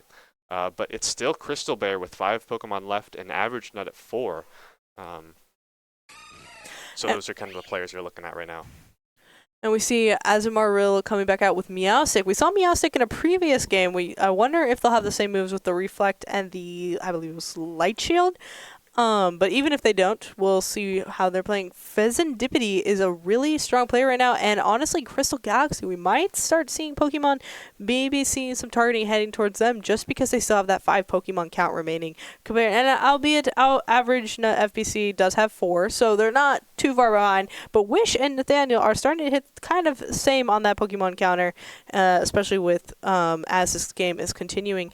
I wouldn't be, and we see a super attack coming from Magmar, not a protection on Meowstic, another super effective attack from Pheasantipity, and it's been Toxic Chained by Pheasantipity's U-turn. I'm not sure what that does. I believe Toxic Chain, if you just hit them with a contact move, it'll get them poisoned. So kind of sucks for Meowstic trying to set up, just play a little bit of passive with the Reflect. It actually does stay alive that turn because it set up the Reflect, but taking a lot of damage regardless. I was really scared for the Azumarill that turn because the Pheasantipity would have been able to take him out, but actually Azumarill, not even worried about it since the Pheasantipity is out. It's going to hit the Liquidation into the Magmar and Wish down to their last Pokemon, which is Uxie. It's one of the two. Fair. We're seeing Sandy Shocks coming back in from Crystal Galaxy, and being a electric and ground type, I think they have a strong setup right now, except I believe they're at risk with Azumarill because of a water type. I definitely know if I was an electric type, I wouldn't want to show up where a water was around. Yeah, it's a weird spot for Sandy Shocks. They're effective into the Azumarill, but they're also weak to the Azumarill. Here's the Swampert. Uxie gonna Helping Hand into the Sandy Shocks, which is gonna power up the Sandy Shocks Volt Switch to deal extra damage to the Azumarill, and they're gonna be able to get out of there before the Azumarill can hit them with a super effective attack. Even with the speed down, Sandy Shocks is gonna be a bit faster. Azumarill not very fast of a Pokemon. The Swampert is going to also be brought in, and we'll see how much it can do here. Pheasantipity also coming back in, taking the Azumarill attack, going to be down low. I'm curious what the Pheasantipity is going to go for. It can go into the Azumarill, should be able to take it out if it lands like a gunk shot, but it's also a bit threatened by the Swampert and the Uxie, so kind of a weird position. It's kind of the meme where everybody's pointing the guns at each other. You kind of worried about who's gonna maybe go into you if you don't attack them first. Yeah, I'm honestly kind of surprised Pheasantipity came back because of that attack and how strong it was. I almost might have been better just to let Shock. I forgot the Pokemon's name. Sandy Shocks. Sandy Shocks, thank you. Sandy Shocks to just go down because of that super effective. But now you've got 2 Pokemon that are low, and unless they've got some sort of Citrus Berry or some move that can heal, it puts them not in the greatest position with 3 of the Pokemon being heavily damaged. But he still does have 5, leaving Leafeon at 5% with a hit from Azumarill. You definitely see them going for Crystal Galaxy this time around. Yeah, and unfortunately, the Swampert's Muddy Water is going to be able to take out the Leafeon, which I'm a little bit concerned about. If you don't have another grass type, you might have a bit of a struggle taking out the Swampert. But it should be not too big of a deal if you still have some powerful Pokemon. Dreadnought coming in, its White Herb is going to get rid of the speed down. Usually with Dreadnought, you have a move called Shell Smash, which will boost your attack and lower your defense, and that way you have the White Herb to get rid of the defensive debuffs. But since you get the Sticky Web, it's going to get rid of that instead. So not going to have that setup option for the Dreadnought. But I'm not sure if you really need it, especially it's hard to get off in this kind of a very offensive type of a game. Yeah, absolutely. And I mean, I honestly have to respect Average Nut FBC for keeping Azumarill in as long as he has. 18% is a scary number, especially, and that move has missed UC, but has taken out Azumarill. That's happened, I think, 2 or 3 times. I've commented on a Pokemon, right? It has been fainted. That got fainted from a Rock Slide by Dreadnought. It missed UC, however, it did take out Azumarill. We'll see what Pokemon comes in. We might see one of their hidden Pokemon come in, or we will see a repeat. Yeah. One thing I want to mention that turn that was really kind of a really kind of weird event was the Uxie used Helping Hand on the Swampert, which would have boosted the move. the Swampert used, which if it were Muddy Water, would have actually dealt damage back to the Yuxi. But since the Dreadnought used Rock Slide, it actually flinched the Swampert while it had the Helping Hand. So pretty much nothing coming out of that little weird, cross-team combo. Avalugg coming in. This is, I believe, Hisuian Avalugg. It's kind of a defensive Pokemon. I'm curious what it's going to do here. An average nut is down to 3 Pokemon, just like Nathaniel. Another Rock Slide coming out, but Avalugg defensive, so it'll decently take that. I almost wonder if Wish's strategy right now is holding on Icy Wind, doing a ton of damage and a ton of effects. Hold on, pause on that, what I was just saying. That took a ton of accuracy buff on UC and negative speed for every player except for most players. It hit everyone with that one. But super effective on Avalugg. He's just got an end. He's already at 6%, taking a heal with Citrus Berry. The Rock Slide hitting every single person. Yuxi down 13%. Another Rock Slide coming from Dreadnought, putting everyone. We are just seeing rocks rain everywhere. A paralyzed status on Dreadnought. That was a lot of damage that round. Just a ton of things going on right then. Yeah, these moves like Muddy Water and Rock Slide, they're really great in these games because they hit everybody, so you can get a lot of damage. And a lot of value out of those. Unfortunately, they're not, the strongest moves, so it's more of a slower kind of, crawling down. A Mystical Power from the Uxie. It's going to raise its special attack, but it's a little bit late for that. And the Dreadnought's going to go down. Avalugg was attacking the Dreadnought, so that's going to fail as well. So kind of a weird turn. The Dreadnought's going to come down, and Crystal Galaxy is now down to 3 Pokemon, just like the rest of the players. Yeah, and especially with like the fact that all 3 we are kind of seeing that Wish start playing that passively and letting the other players hash it out, trying to see who's going to be the one. We see Fezandipity, and we have to remember Crystal Galaxy does still have 2 more Pokemon of their 3 that are very low. Fezandipity being one of them, and I believe Sandy Shocks the other, both of which I think are in that red range. They're 25% or lower, and so it's not a great setup for Crystal Galaxy, even though they've been riding this game with the most amount of player counts this entire time, or Pokemon counts this entire time. Not a great situation right now, and Wish is holding on strongly with only 37-40%. UC does take some damage this round, but he's been holding a strong front, and right then Fizandipity goes down, so we're either going to see Crystal Galaxy reveal their last Pokemon or come in with Sandy Shocks, and that's not a very high Pokemon, probably not much higher than Avalugg, truly. Yeah, it'll be down. It has the Sticky Web and it has the Stealth Rock, but it's going to get chipped by that down to about 72, so kind of a weird spot. Unfortunately, Swampert being in, it'll probably take a decent bit of damage from that. It might go for a Volt Switch, which will swap it out for the last Pokemon, maybe kind of avoid that water damage. Swampert, I think, is in a really great position right now. It has that move that hits everybody. Everybody else on the field is low. Uxie probably only taking 1 or 2 more attacks, kind of going to be the end here for Wish coming very soon. Even though it has a lot of damage. Swampert taking a bit of damage. But actually go for the Icy Wind. I'm not a huge fan of that play. I really would have rather seen the Muddy Water that hits all of the Pokemon deal a lot of damage. I don't really get that play. You're going to lower the speed of the other Pokemon, but you should have just been able to take out the Avalugg and the Sandy Shocks in this turn. So kind of a weird position right now. Everybody on the field is low. I wonder if avoided Muddy because Yuxi has that helping hand ability and has been using it typically in favor of Swampert. So putting that play might have risked Yuxi going down, and they might be valuing that helping hand, that sort of like little help. And right there we got Yuxi at 5%, Wish holding on at the last leg and putting. Ooh. That is a very powerful Pokemon, but it's going to be Crystal's last. Yeah, I was actually amazed that Pokemon was pulled. And it's last Pokemon for Crystal Galaxy, 5% of life on the last Pokemon for Yuxi, and we're still really tied game with Nathaniel and Average Nut FBC, except that Avalugg is probably almost out, and so Swampert. So they're actually on a very equal playing field right now. So we're going to see how all of this is going to go with Yuxi will probably go out this turn, unfortunately. We might see Wish start heading out after this specific match, but it'll be interesting.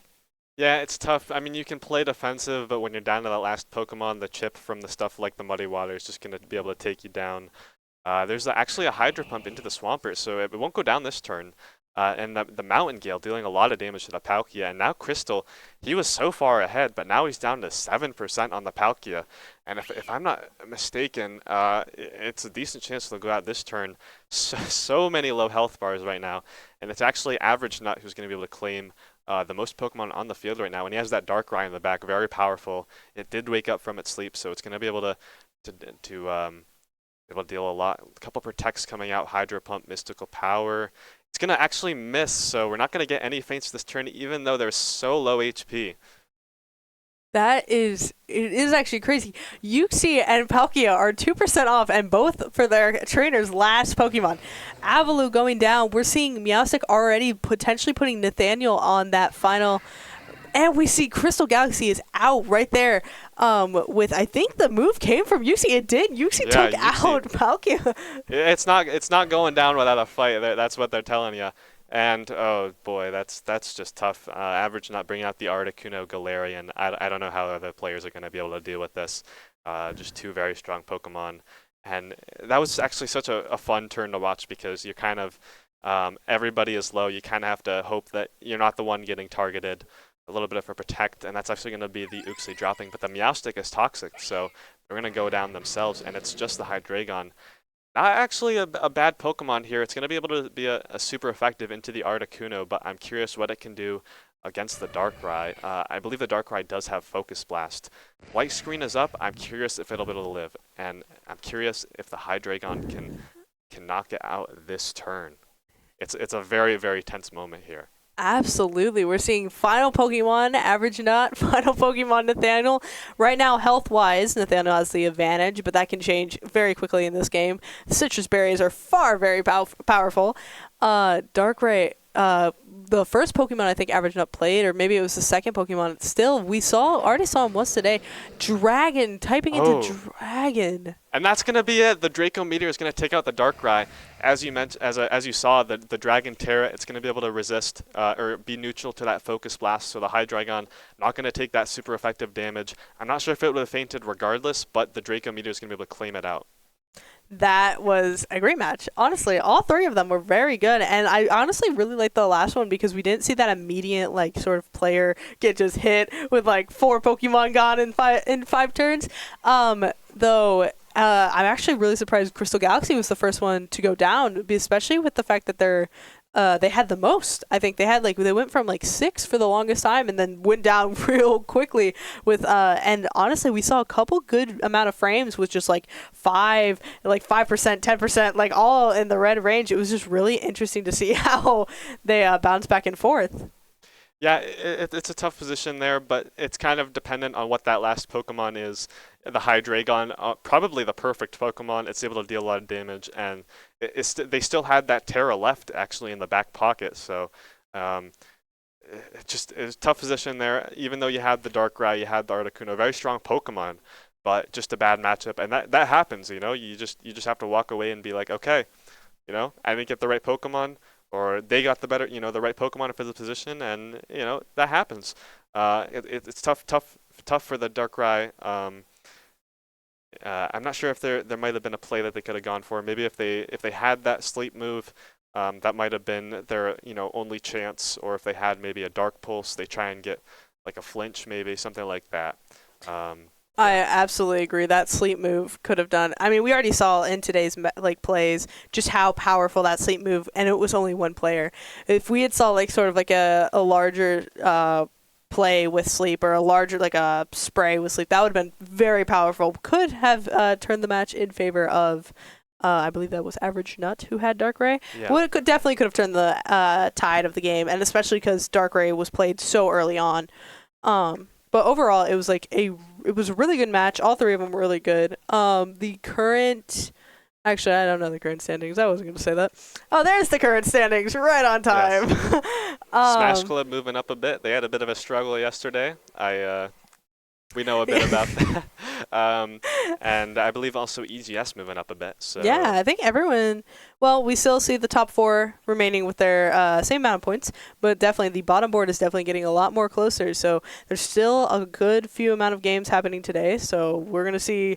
Definitely, that leaderboard is probably going to change a bit, which will be exciting to see. Pokemon was honestly a great start of the day, in my opinion. So much fun. I love seeing cute little Pokemon battle it out till they faint. It's great. Oh, yeah. Absolutely the best. And a reminder, we have the Aurora Day. You should donate to your favorite clubs. Get that number up. Help them throughout the next year. We're almost to 4,000 total in all clubs, guys. I think we're right there at the bottom. We see 3,964. We're really close. So if you have a favorite club and you're watching the stream, I highly recommend go donate some if you are capable of it. Otherwise, keep watching and support your favorite team. We'll see who will win. Yeah. It's going to be very interesting.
Hey, what's going on? We are playing some Splitgate. I am Alloy, and alongside me is Sleepy Games. How's it going? Going well. I didn't really be expecting to cast this, but we'll see how it goes. Yeah. So Splitgate. Some describe it as Halo with portals, and that is very accurate. Yep. It's Chunky Halo Chief.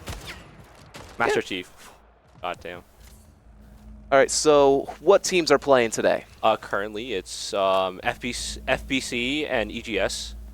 Or FBC is Foam Blaster Club, and EGS is Electric Gaming Society, if I remember correctly. I believe that is correct, yes. Or Electric Game Symphony. Yeah, yeah, I think Society. Whatever. Yeah, right now, EGS is currently winning. It's basically, right now, they're just doing Team Deathmatch. Games go pretty quick in this game. If you don't know what Splitgate is, it's basically just regular a regular FPS shooter, but instead of but added mechanic of portals that can be placed around the map. You can shoot through the portals, and you can also run through them. Yeah, the other important thing to realize is that they also have jetpacks, so their freedom of movement is absolutely insane. Yeah. So not only do you have to watch your back and your front, you got to watch left, right, up, down, even from somewhere you had no idea was even a direction. Yeah. So incredibly fast-paced, incredibly mobile, overall amazing game. Yeah, you can see so far that like with the added mechanics of just portals in general, it adds a whole another like just way of playing to where you can just run into a wall and it just get teleported across back to the other side of the map. It plays correctly. Yeah. Because of this freedom of movement, I would assume like closer range weapons would probably be the stronger. Yeah, but the biggest thing is that because how easy it is to move around, that you can easily just escape back around somewhere else behind the person that is mailing you and just shoot them from behind. That is true. Man. Yeah, there's no recoil for these guns, which is a unique choice on their part, but it does make it to more like it really relies on you to be able to track your enemies. Yeah, right now it's like not really much else than see who wins in the end. Both teams are tied right now. Yeah, very close match. All teams just kind of seems like they're trying to feel it out, trying to learn the game as we are. Yeah. Getting a flanking angle, Ooh. but gets shot down. Riley seeing oof. Good fucking movement. Good movement there. Yeah. So, I got a question though. How do you counter the portals? You really can't. Well, you have to just basically just keep moving. You really can't stay in one place for too long. Because there's just like the space is just so open and so let me move a little more. But yeah, the space is just so open and there's just so many places to place portals. It's like it's hard to stay just to camp somewhere. And we saw I think the first melee. Don't they also have grenades that can close portals? Yeah, but that's there is a fuse time to it, so it does. There's a slight like time between where you can still jump into the portals. All right, it appears that Electric Game Symphony is up by 2 points, but that lead is slipping quick. I think it's Society. That's That's fine. EGS. Yeah, EGS. That's right. Yeah. And already they're all tied up. Tied up again. Oh. Third tie. Oh, that was close. FBC takes the lead so far with one. Oh, tied again. Spoke too soon. If you guys didn't see so far, like just like in Halo, like certain weapons are only accessible when they spawn on the map. That is true. Yep. That could easily mean that as soon as one team takes a powerful position, takes that powerful weapon, that could be over. But it appears we are not seeing that. No. We are just seeing constant back and forth, sort of gameplay. Seems so far the game's just been pretty even. No one's been like winning egregiously or winning that badly, losing that badly either. It's gonna be an interesting game. See who wins. We got another minute 15 until this match ends. We'll see how it goes. Right now they're all holding positions, seeing if they can get kills. Yeah, Shanaru. We got Average taking a gunfight. Gets one. Misses two. Gets 2 teams. Ooh. Shanaru gets the kill. Double kill. You good use of that sniper or that charge rifle. Ooh, gets punished. I was just about to say Foam Blaster up by 1, and already they're back tied. Almost tied. It's crazy. It's probably gonna come up to the end where when it wants to go overtime, the one kill. Oh, Shauna Ooh. Rue barely whiffs. The whiff, man. That's crazy.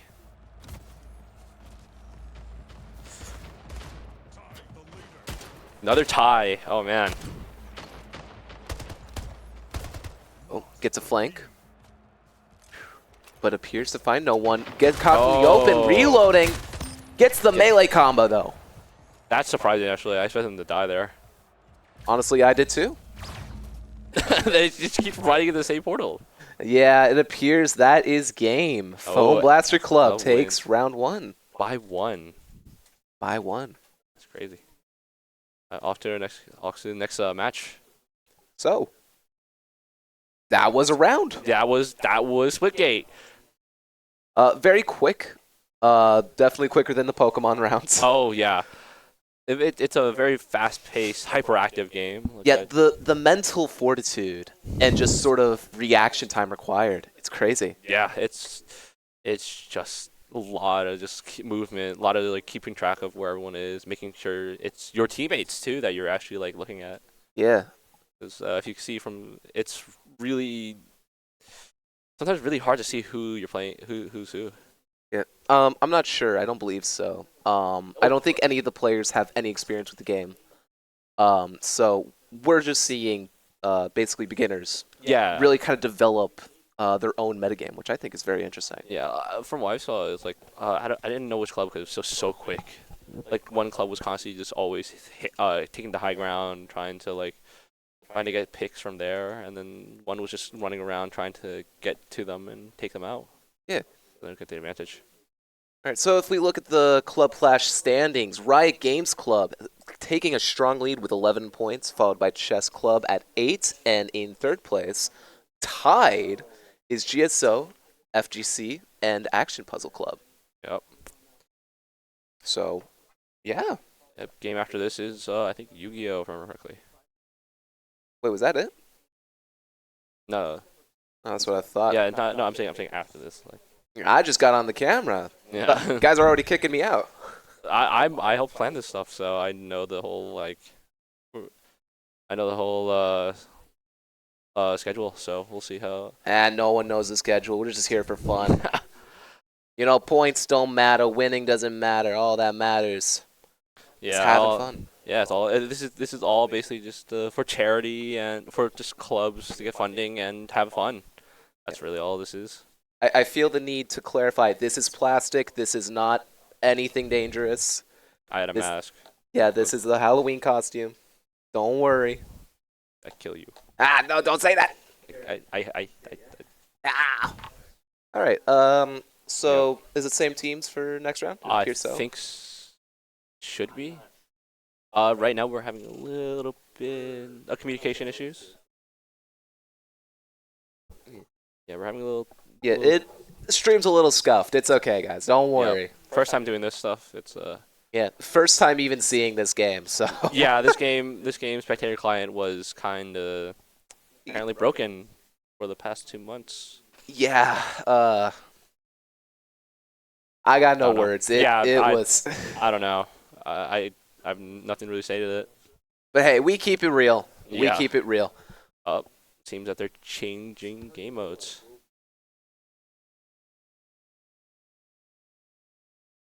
Oh no! Did they start? Yeah, they just started. We are playing split ball. Yeah.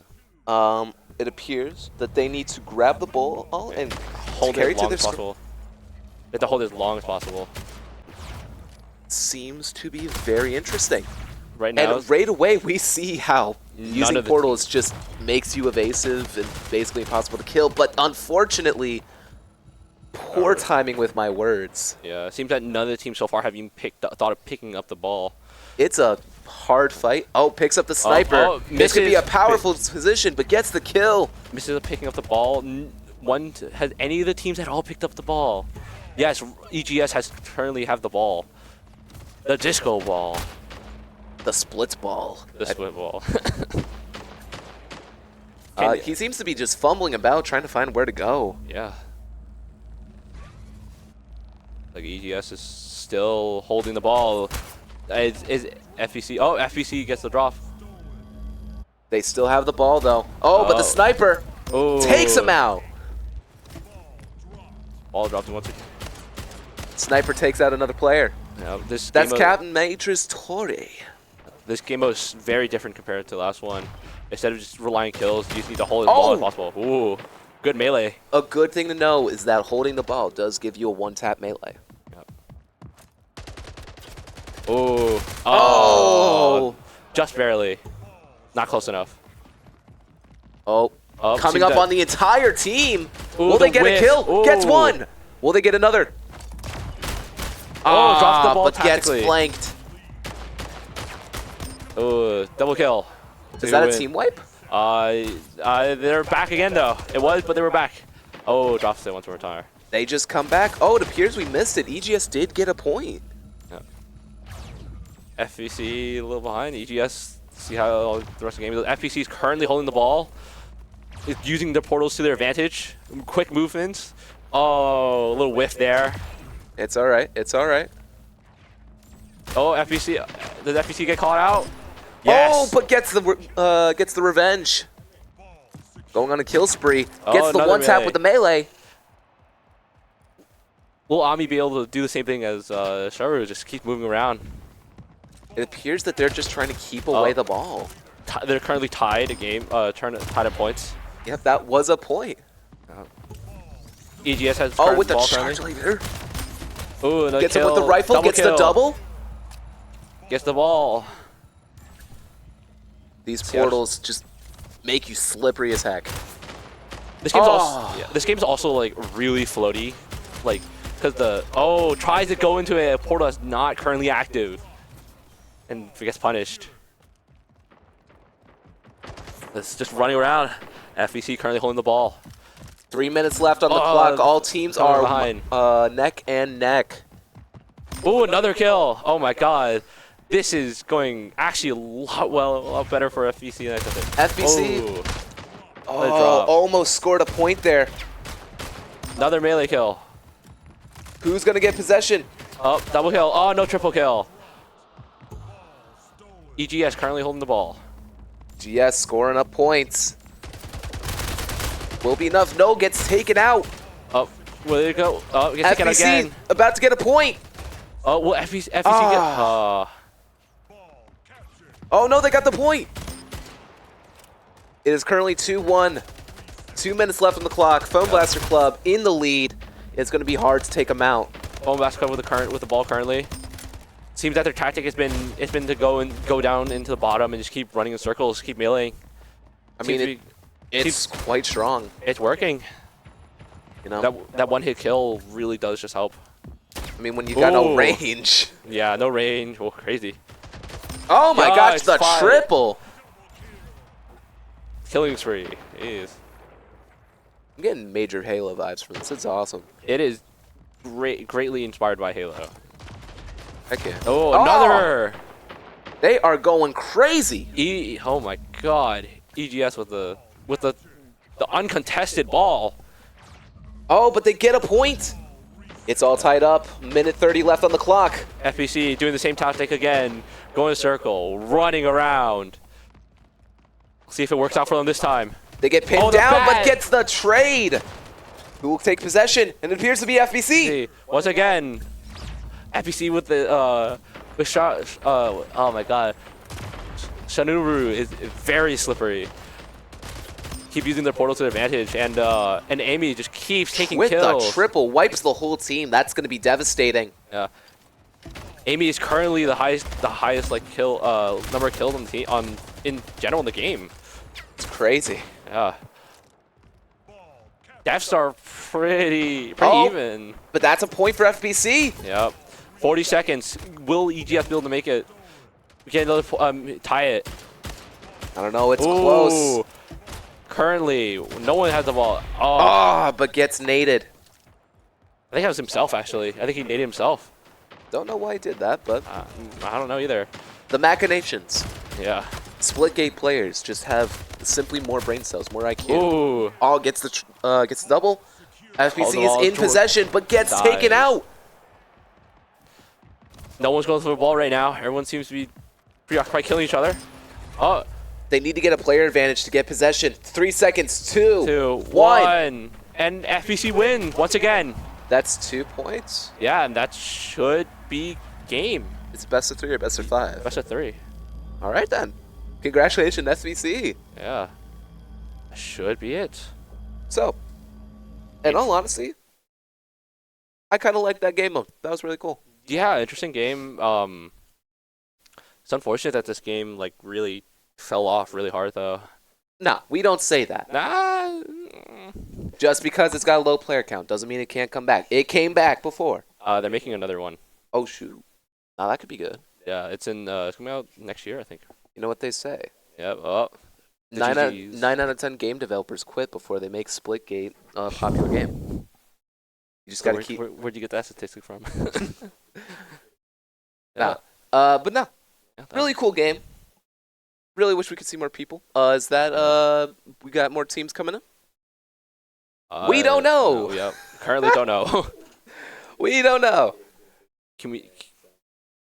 Communication's currently a little rough with this, but It's whatever. It's my second ever stream. I'm feeling great. yeah, have fun. We'll see you. I think when we'll have the next game coming up in a few. Yeah, whether it's Yu-Gi-Oh or Splitgate, you guys Yeah. are here for the fun. And hopefully, we'll bring it. Yep. That was a terrible line read. Yeah. Cut it from the VOD. Cut it from the VOD. I don't think we can. I don't think we do. Person spectating us, learn how to do that, then do that. All right, it appears, are we going into another game? No, that's just lobby. Oh, it's just lobby. Yeah. All right, well, But yeah. I don't know what's going on. Don't know either. Have you ever played Yu-Gi-Oh? Yeah, and I'm not a big fan, admittedly. I'm not gonna trash on it.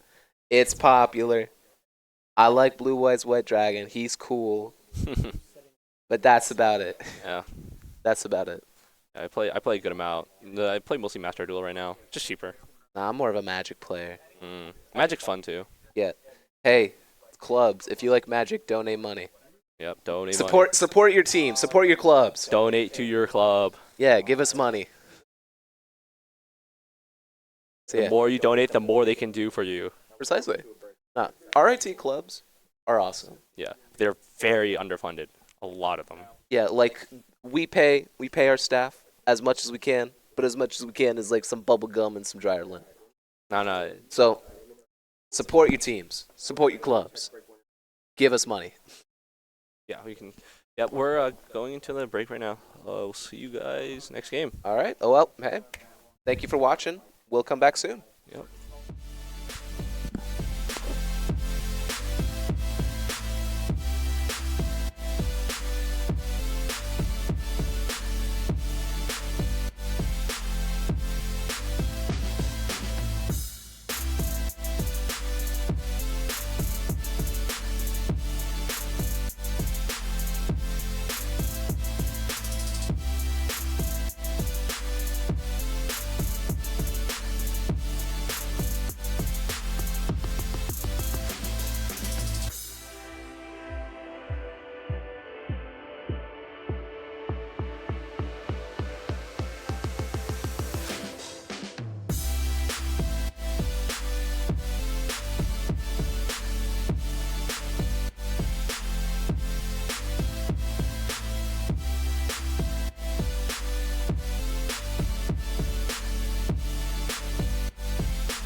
So hi, oh my God, welcome back.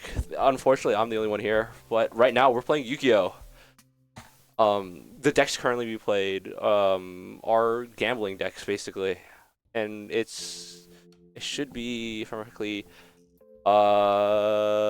GSO versus FBC. Oh, duel ended. Apparently, someone won.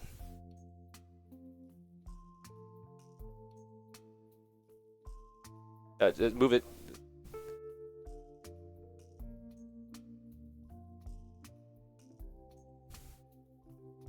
I don't know what's happening right now. We'll see how it goes. They're readying up. Game's starting up again. I will be right back.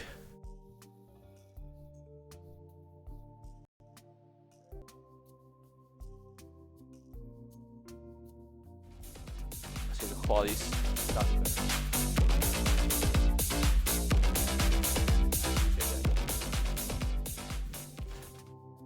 Basically, both these decks are luck of the draw. It's whoever gets better luck. And that's all we can really say. It's unfortunate with the quality. We couldn't stream directly, but right now it's Noel's turn.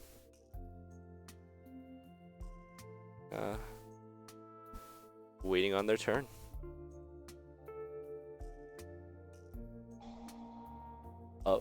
Foolish Burial of Goods.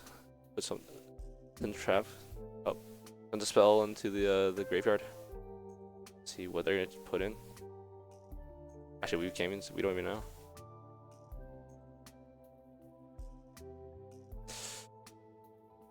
Yu-Gi-Oh is a very slow game if you don't know what you're doing. Oh, Cursed Bamboo Sword. X activates.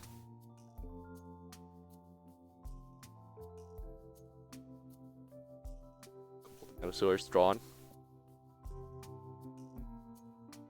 We'll see what they do next. Basically, the goal of both of these decks, or I think their deck special, yeah, their deck special. The opponent's deck is Exodia. It's an Exodia deck, and the deck we're currently spectating is just another gambling deck. Basically, the win condition is to just do as much damage to the opponent as possible, and just win like that. That's really it. Either via card effects or monsters. Exodia is the win condition. Exodia the Forbidden One. You have to collect 5 pieces. So far. The shards a pretty good draw. Hope they can read the description of the card. And they did not. Unfortunately, a lot of the people playing have never even played Yu-Gi-Oh before, so we'll be seeing a few misplays here and there.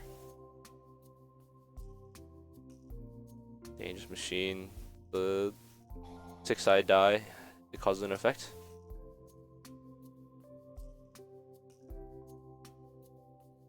By the Eastern, and they attack directly with Dice Jar. 200 life points to onto Noel.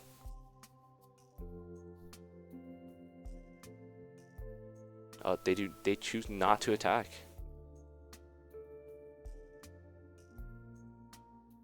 Most of these the players didn't have access to the decks beforehand, but we'll see how they play out.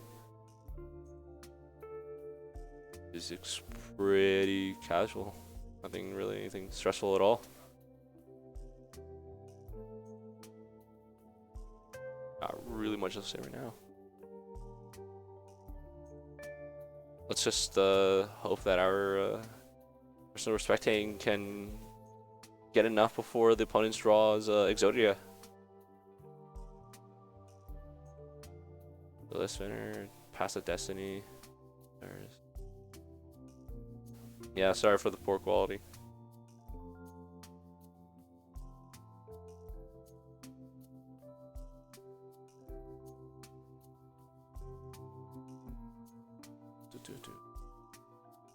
slow game, seeing to choose what to do. You guys have you played Yu-Gi-Oh, or you probably have faced one of these decks before? But it was a very common deck when, just for fun, casual games.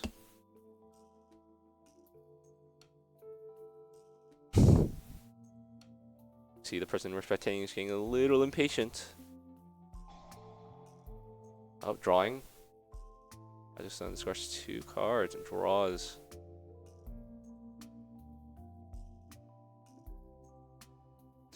I wonder what they're going to target. Magic Mallet? Or will the person we're spectating... Oh, no trap card activates. Okay.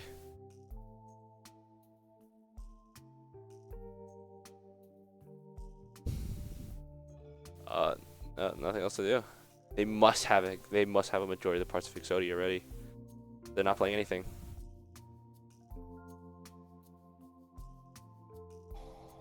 Activates a dangerous machine. Activated. No. Ooh, magic machine is destroyed by its own effect.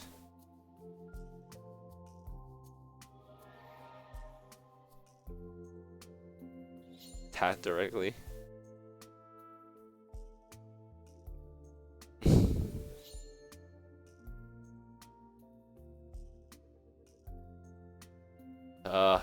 Chicken game does not allow for damage to be taken.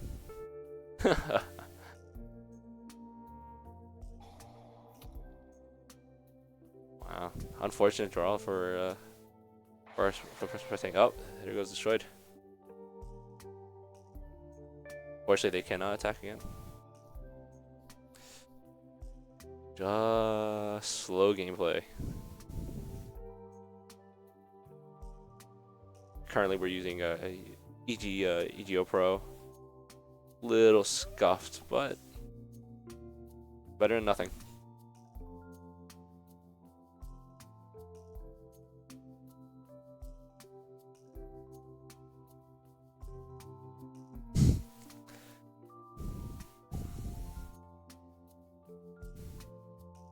A slow game.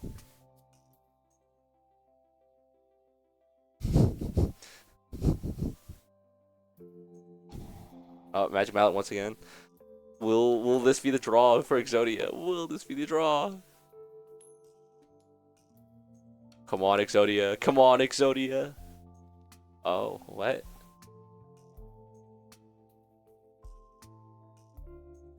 All these decks, especially these two, are like just joke decks. Oh, that's something. Let's see how it goes. And Vase.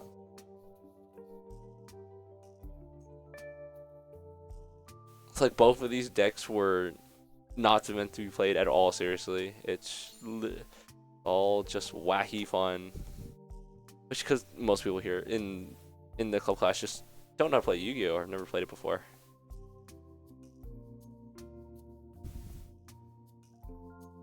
Oh. 200 to our spectator.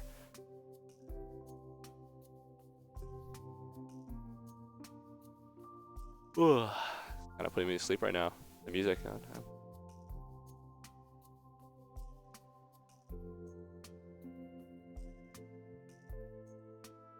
It's a slow game. Are you gonna normal summon by tributing?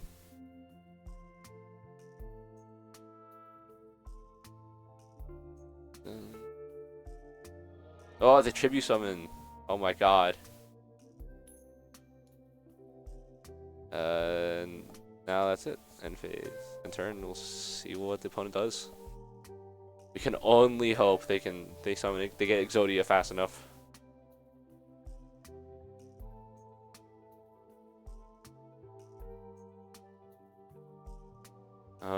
Slow.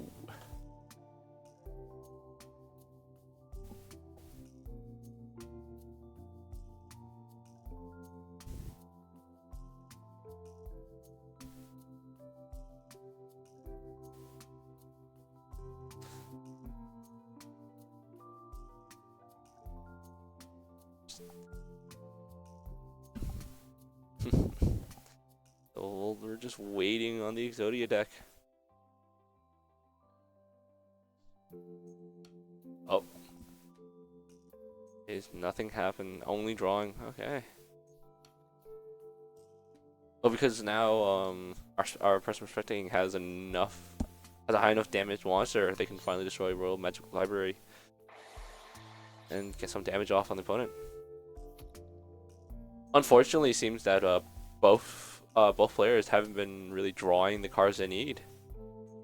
And unfortunately, that's really common in Yu-Gi-Oh, especially with with a few deck designs now. And in the past, just a lot of bricking. Can't do anything else, and just the same thing over and over and over. Drawing and hope you get the right card.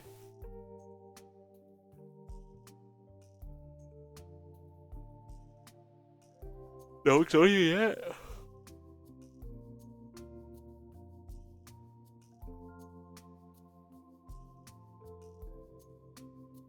Slow games.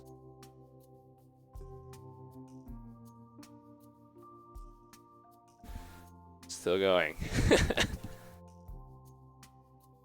It's really fun seeing people who just have never played Yu-Gi-Oh before, like starting out, like having these like unfortunate decks, but they're having fun in the end. But yeah, it does take some time, especially when they have to read the card descriptions.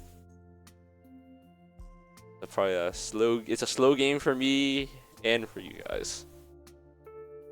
Can't really do anything about it, unfortunately.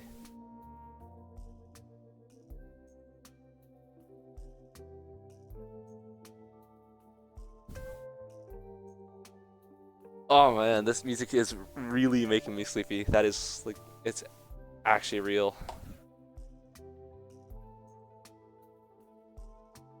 Slowly going into it.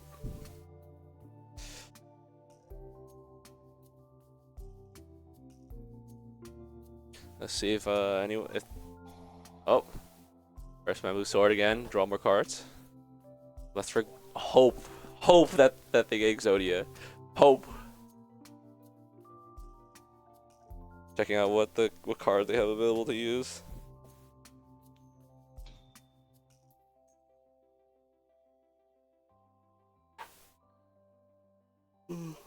Yep, just drawing. More drawing. That's the main thing for Exodia decks. Just keep drawing. That's all they need to do. They be lucky enough to draw Exodia, get all 5 pieces, and win the game. Slow game. Currently no winners, no losers, really.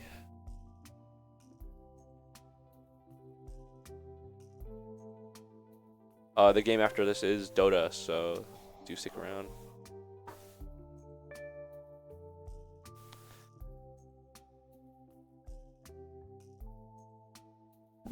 Just waiting for action. Will they may run out of time though, the opponents if they keep taking so long.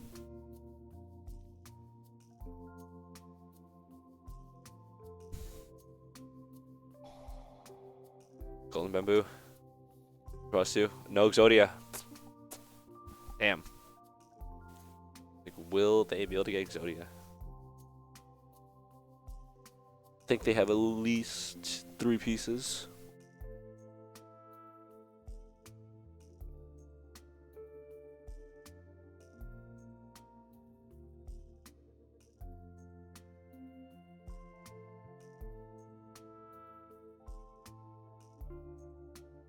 So Noel may run out of time for the turn. Oh, they place down something. Probably another library. And set down defense position. Dark Sanctuary. Spell card. It's a spell. It's a field card.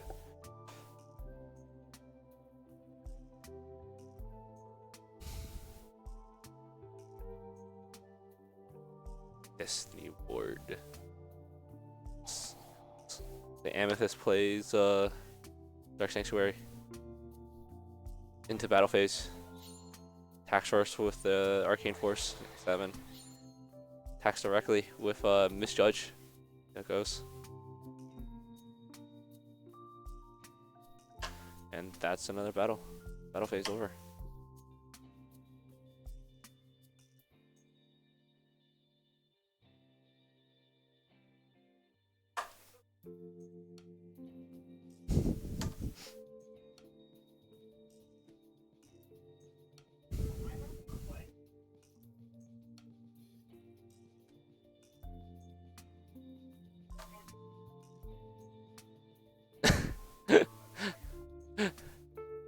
Sorry, if you see me laughing, I'm just hearing the communications between team members right now. It is pretty funny.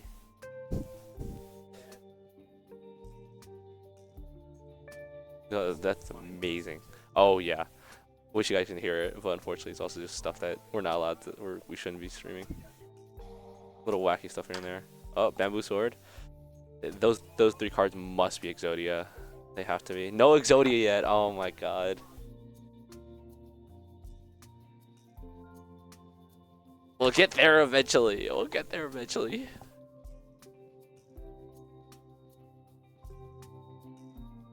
Seems that they're getting help from others around them. So it's pretty rough, especially with these type of decks. It's like you don't know how to play them. You just gotta see how they go.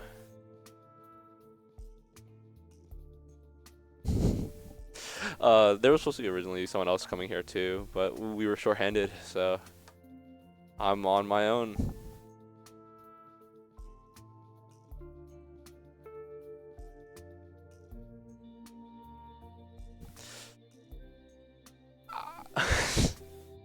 I truth be told, I thought, no, they played it the wrong way. Better. Thought this would be a little more invigorating, a little more exciting, but unfortunately, not so much right now.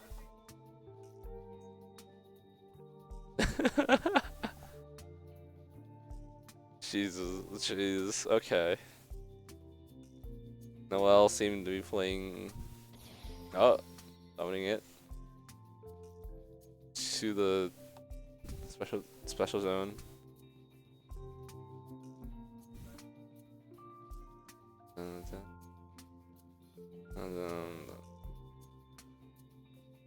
So I think Yu-Gi-Oh is probably not the best choice for this.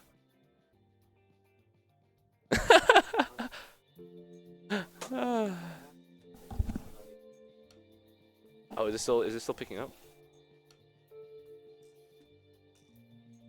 Oh yeah, you could. Oh, our producer's coming over to join me. Right there. Yeah. Will it reach though? Yeah. You gonna introduce yourself, man? No, you're in. Yeah, you should be in. Oh, okay, cool. Yeah, we're getting our producer in. Hey everyone, my name is Lothar. I've been doing producing on this stream. Looks like we need a little extra flavor, so here am I. So I am completely new to Yu-Gi-Oh! I heard you refer to the 2 decks as some stuff earlier. Yeah, so I unfortunately made these decks. And I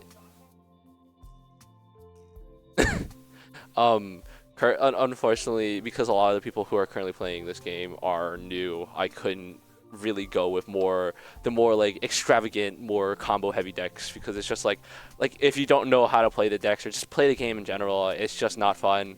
You get 1 turn killed or OTK'd, and unfortunately, like, Yu-Gi-Oh is a very unique game, I would say.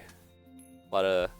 Have you ever played other have you ever, like, what card games have you played? Have you played any before? Only card games I've played are, poker and other those kinds of cards, but yes, gambling. Gambling. Yeah. Let's destroy the chicken game one again. This may just come up with battle. Oh my god. They win not even from gambling, but from direct attack. And that's a win for Amethyst.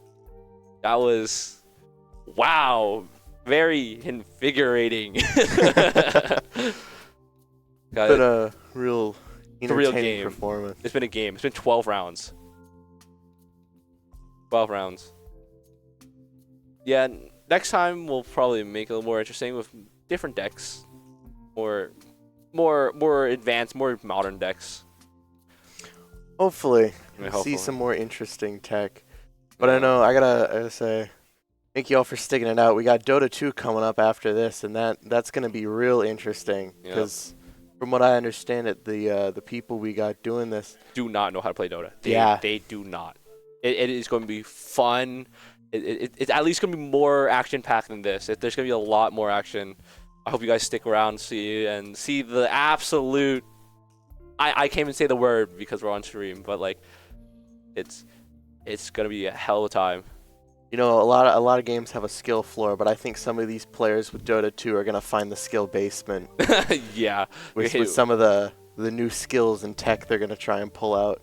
They're going to see all the new characters and be like, what do I do? What is this game?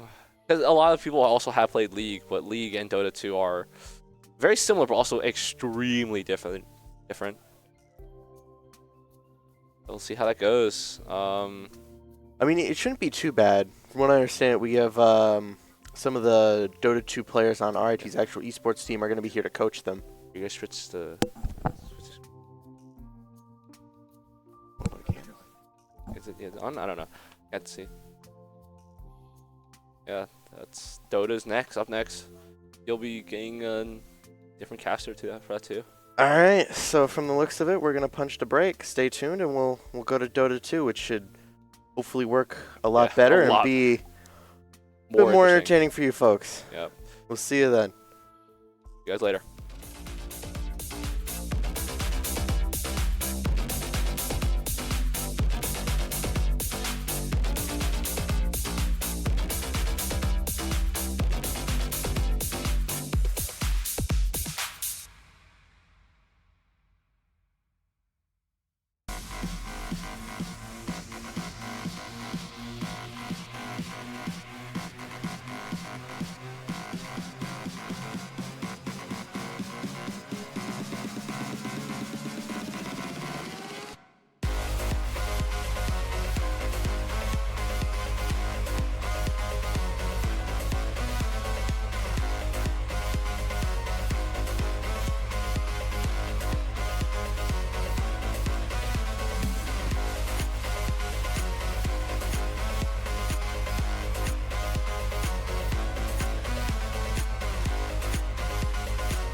Hello, everybody, to our last game of the RIT Esports Club Clash.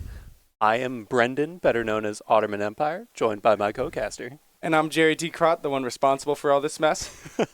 Oh, man. It's been a lot of fun, folks. It's all about to come to an end. We're going to know who wins the free pizza party in just a few minutes. And by a few minutes, I mean the length of one Dota 2 game. So, at least a half hour? Probably. Okay. This is going to be an interesting game. This is pretty much everyone's first experience with Dota 2. I'm not really sure how much experience they have with MOBAs in general. So I can tell you, actually, this is going to be an interesting matchup because one of the players here has about 58 hours on Tiny, and only Tiny, to the extent that when Tiny gets banned, they quit. And that's why they're in low prio. Oh! Yeah, we have a 58-hour player in low prio in this lobby, so you know it's going to be good. And on the other side, though, we have RGC. So they've played League of Legends. They might actually know what they're doing. Right. And they're being coached by Wafts, which is always a strong, that's should be pretty good. strong thing. So I'm going to go quickly send some messages to make sure that this game starts today. Yeah. But yeah, this is going to be an interesting game for sure. As for anyone that's still tuning in, thank you for sticking around to the end. I'm not sure how much everybody knows about Dota 2, but it is known as the sequel to the origin of MOBAs, the whole MOBA genre, Dota, which was a Warcraft 3 mod originally. But since then, the game has come a very long way and has kind of taken the world by storm. It's got probably the highest prize pool in any gaming tournament ever, I believe, still. I would not be surprised if that was true. Yeah, it's... I feel like maybe some Rubik's Cubes competitions might be able to compete with it, but I might be mistaken. Yeah. I'm sure. But the other day, sorry, continue. Yeah. But I really wanted to run Dota 2 tonight because it's Halloween, and I figured there's nothing scarier for most gamers than being thrown into an hour-and-a-half long game where they know absolutely nothing. So, Yeah. ooh. Yeah, if people don't have any knowledge of MOBAs, it's kind of like playing a game of StarCraft, but you're just one character, and it's still got all the same amount of complexity. So I heard someone was thinking about trying Meepo, so it might just be a game of StarCraft. oh no. But in the same breath, they also said, or Wraith King. So, you know, maybe somewhere One between of the those two. heroes is a lot easier than the other. Yeah, I've never managed to land Wraith King stun, honestly. Are you okay? Yeah, I keep using it to last it. Oh, I see. Yeah. Okay. It's worth it. You It's know, worth it. if you get in the range creep, that's that's what matters. They don't want you to know that if you're unless you're in a lane with an extremely aggressive support like a second Wraith King, the best thing that you could do with your stun is to throw it at the range creep and secure that last hit, or use it to stack camps slowly. Second camps one, I'm not really sure. Well, so you hit These are them, and then these are when some you fuck high it up, level tactics that I'm sure none of these players are gonna yeah, have any idea about. I'm in but, Herald 3, so I know what I'm talking about. Actually, Guardian 3. So for you, all of you that don't know, Guardian is the second to lowest they tier. know. Wow, Immortal is all the way at the top. So Garrett, an expert Mhm. on I played Dota by 2 Golf tactics. Golf. Okay, yeah, no, Mhm. yeah, lower score is better. Yeah. That's what you want. and yeah. I'm pretty close to the top. Um, yeah. Well, we're just waiting for this game to get started and see how these teams. Are we doing an all-pick game, or is this going to be a draft? This will be a draft. Well, I think this is an all-pick game. Okay, I'm almost so- certain this is an all-pick game. So usually in a standard Dota tournament game, the teams will draft the heroes that they are going to be playing for that game. That also involves a whole banning phase where a bunch of different heroes get banned out. So different players, if they're good on certain heroes, those heroes may be eliminated from the pool. They won't be able to play them, and they'll have to design their draft around the limited heroes available to them, as well as what the enemy team has picked. Mm-hmm. In this case, we're just going to be doing an all pick. So Yeah.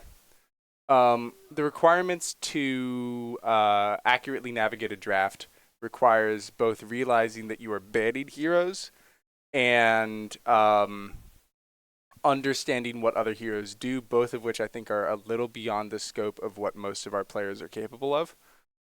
Personally, I'm hoping that they take a tower this game. I hope they take a tower this game because we have a deadline of 12 o'clock and kind of have to take towers to win the game. Yeah, and I really need them to start this game that they were supposed to start 12 minutes ago. Oh my god. This is just the standard RIT Esports experience. I Nothing ever goes the way we go, but I have messed up slightly, actually. all good. Oh, There we go.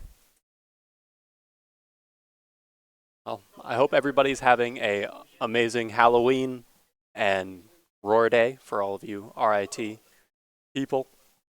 Spread that spirit. Get some Roar that day. enjoy some candy. Yeah. Hope everybody had some great costumes. I had a towel Obi-Wan Kenobi costume I built. Oh, that's made. good.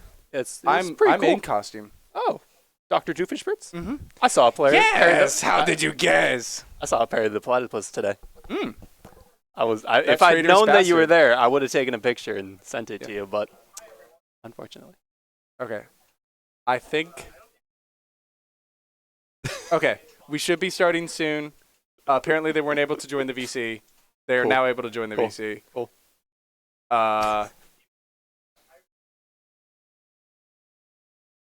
Wow. Wow. Can you yell at Shot Glass to stop explaining things and just launch the game? Thank you.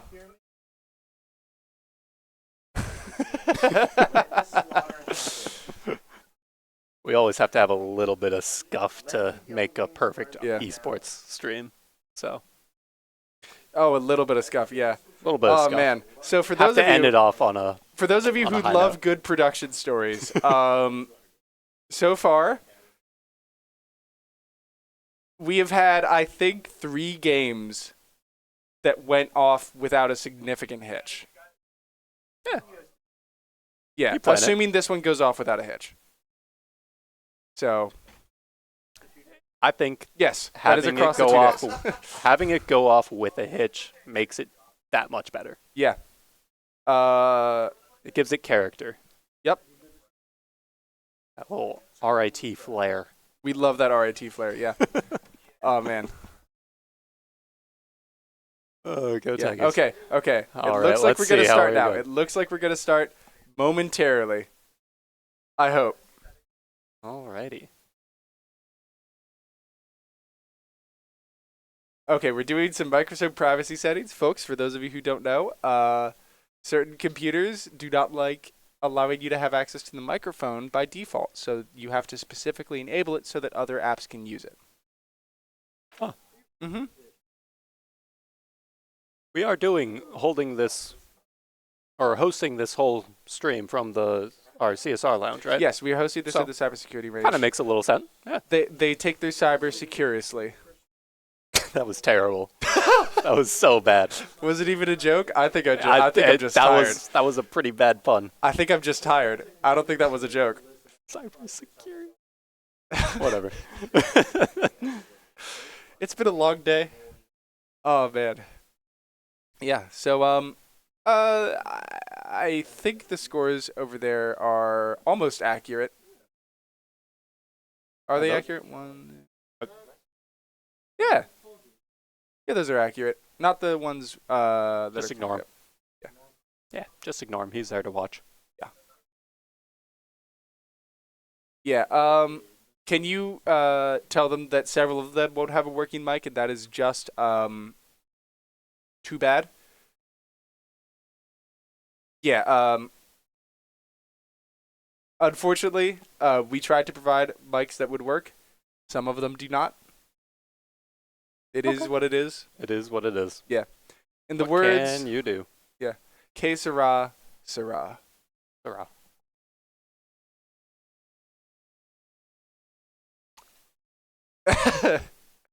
Smiles. Oh, cool. in We the got chat. other people spectating. We got spectators. Poogie joining. Poogie, one of our Yeah. alumni, one of the backups to our championship Dota 2 team back many years ago now. Oh, someone's PC died? That's cool. Oh my. There could never be enough issues, as we all know. This is what we've been dealing with for 2 days. It's great. Put Poogie in.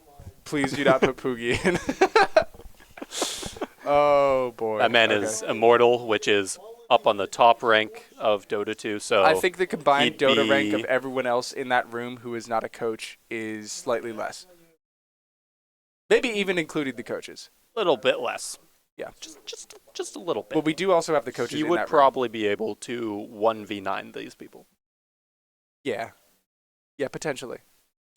Potentially. But that's not what we're here for. We're here to see what the Dota 2 new player experience is Um, all about. Do we want? We could also leave this lobby and switch to the other one, which I think is in progress. Actually, There's another game going there's on? another game going on. Yeah, Oh, I didn't know about that.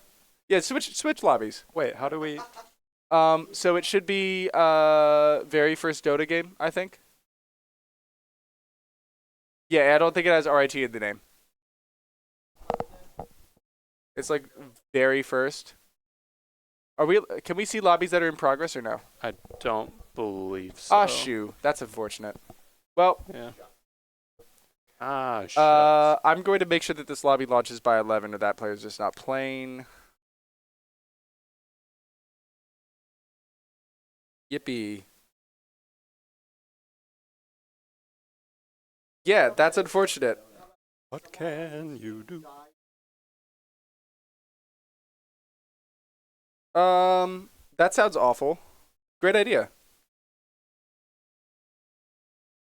Well, we can also just turn on hard at bots. So,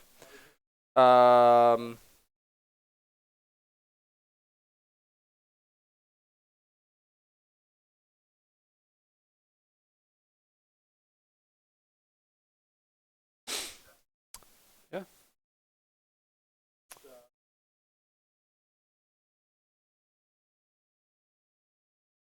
No, I keep I those- say keep I those say hard. Yeah, I can say hard. Hard. Dota 2 bots are not very good at the game. Yes. There have been people that have made open AI powered bots for Dota 2 that have been able to beat some of the top players in the world. Granted, those bots are only able to play like 5 heroes. Can you quickly?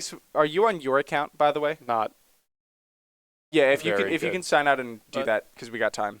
able to beat one of the most iconic players in the Dota 2 scene, Dendi, who was popularized the fountain hook, which was an old tactic you could do back in the early days of Dota 2, where one hero would teleport a Pudge who had a ability that hooks another hero, and if they were able to teleport him all the way back to his own base, which then brought the enemy hero all the way with him across the map. Very funny strategy. Highly recommend people look into it. Whoa, We've got another person Okay. in the match. We should be starting very soon. Thank you, everybody, for bearing with us.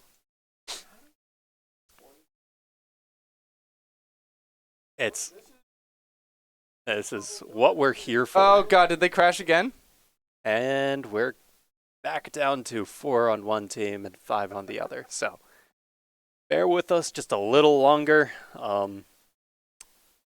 Maybe going to a 4v5 or a 4v4 or a 4v or a 5v4 plus 1 bot. Yet to be determined. Can you sign out and relog in with your Steam account? Just do it. It's already installed. It'll just be added to your account. Should be all good. Yeah, it's free. It just comes. It's already installed. You don't even need to do anything. You just launch it. Yep. So bear with us for just a little longer. Maybe might be putting on a few jams while we wait. Shall we? Yeah. Put on a few jams for them? Yeah, let's do it. Okay. What's a song that we both definitely know the lyrics to? I don't know the lyrics to any of the Brother Bear songs. I don't remember any of the Brother Bear songs. Oh, I'm sorry. That was Chris. You're right. That's my bad. Okay.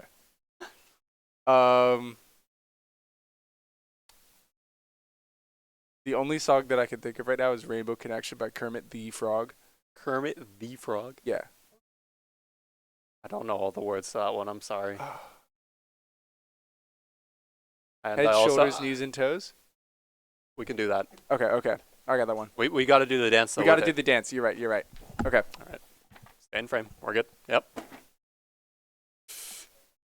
Head, shoulders, knees, and toes. Knees and toes.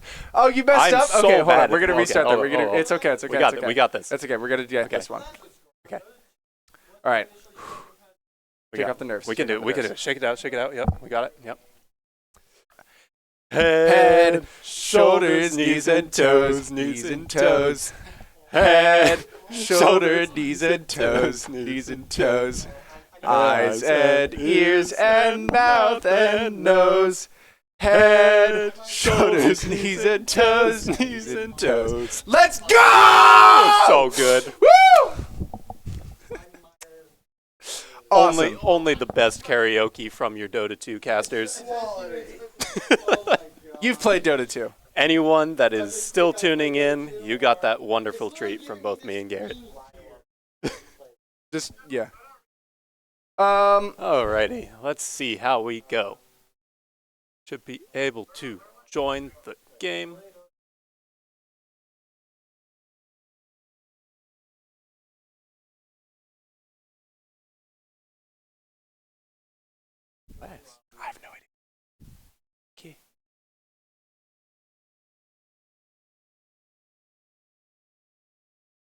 Did we not? Just set it to all regions. Set it to all regions. You start the game without us. No, No, we're good. it's Okay. yeah. Okay. Yeah, we're all good. We're still good. Woo! Okay. Woo! Let's And go, we should be folks. good to start the game. Is it going to work? Not on my stream. Crash. Five Nights at Freddy Fazbear's. Whoa. We've got some great player names. That's one of my favorite parts of Dota 2, honestly. Mm-hmm. You can have a setting where either you have the hero's name above each character as they're on the map, or you can have the profile username above it. Yeah. Some people have wild usernames, let me tell you. They do. They do. I can't believe we're actually getting this. But go before 11. always very fun to see.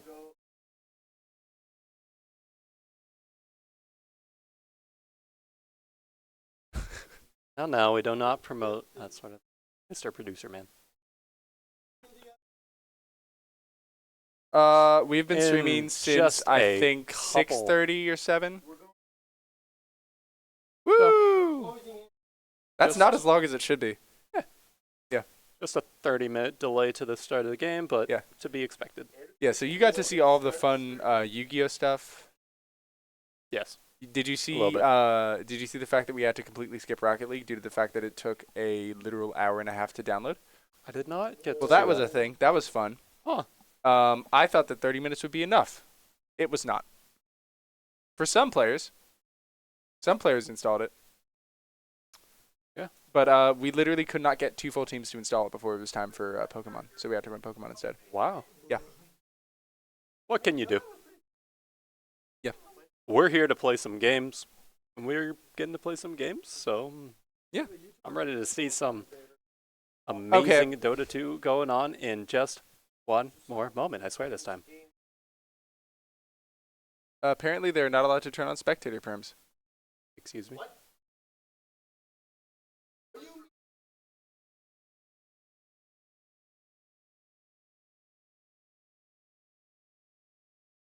Good. Yeah, you shouldn't have to change anything there.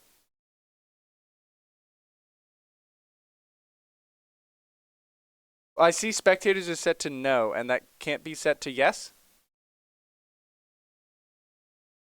Huh.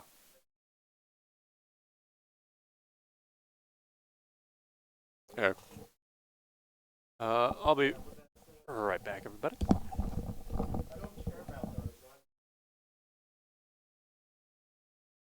True. Yeah, it says spectators no when we want it to be spectators yes.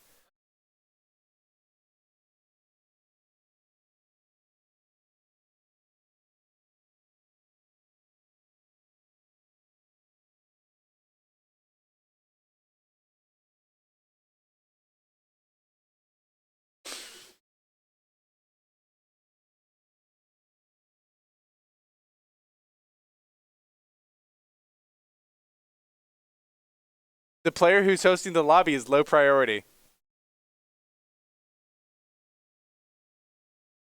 A lot of things. It means a lot of things. It means that they love Tiny so much with all their heart that they cannot possibly bear to cheat on them with another hero. So, as such, they are in low priority and maybe are not allowed to turn on spectators. So, low priority for all of you that don't know is the realm where naughty Dota players go spend most of their time. Yep. Either from toxicity, abandoning too many games, various many things. So I got placed in low priority for never mind, I was gonna say something funny, but I can't think of anything. I mean, sometimes you gotta like go grab some pizza Hit rolls refresh. or food Top or right. whatever, and Sometimes you've you been just gone gotta, from the computer for 5 minutes, and suddenly you've been issued an abandon. But it happens. He'll be back shortly. You are talking to Garrett.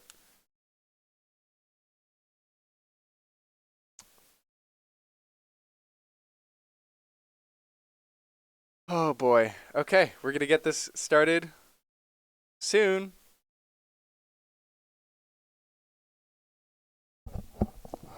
Remove RIT. Yeah, just remove RIT from the name. It should show up as like.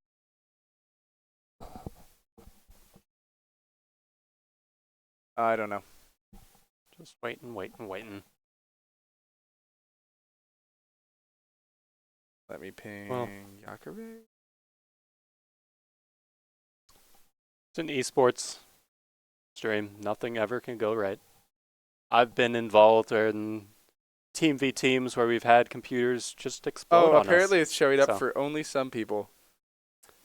It goes many ways. So we were having an issue earlier where we made too many connections to a server in the same area. I hope that's not what's happening here. Are we getting bot detected? That'd be Potentially. very funny. Okay, we're getting some game restarts. This is just the coolest. The other lobby's going fine. Awesome. They're having Well, a great time. Again, thank you for Those everybody scores that's are not sticking fully with us. accurate. Those Not scores quite are not accurate fully scores, accurate, but- unfortunately. Thank you for hiding them. I need to make sure that they are fully accurate. Give me a second.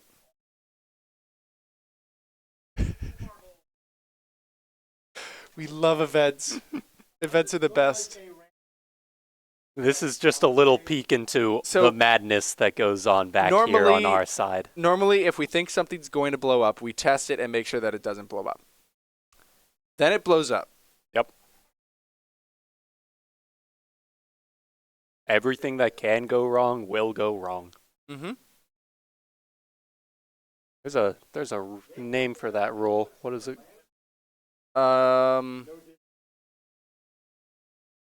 Murphy's Law. I was That's going to what say it is. Occam's razor, so I'm glad. Occam's that I- razor is the simplest solution, is often the best solution. You're right. I found out recently that's very applicable to AI. True. Occam's razor? Sometimes you don't want to have like big, very difficult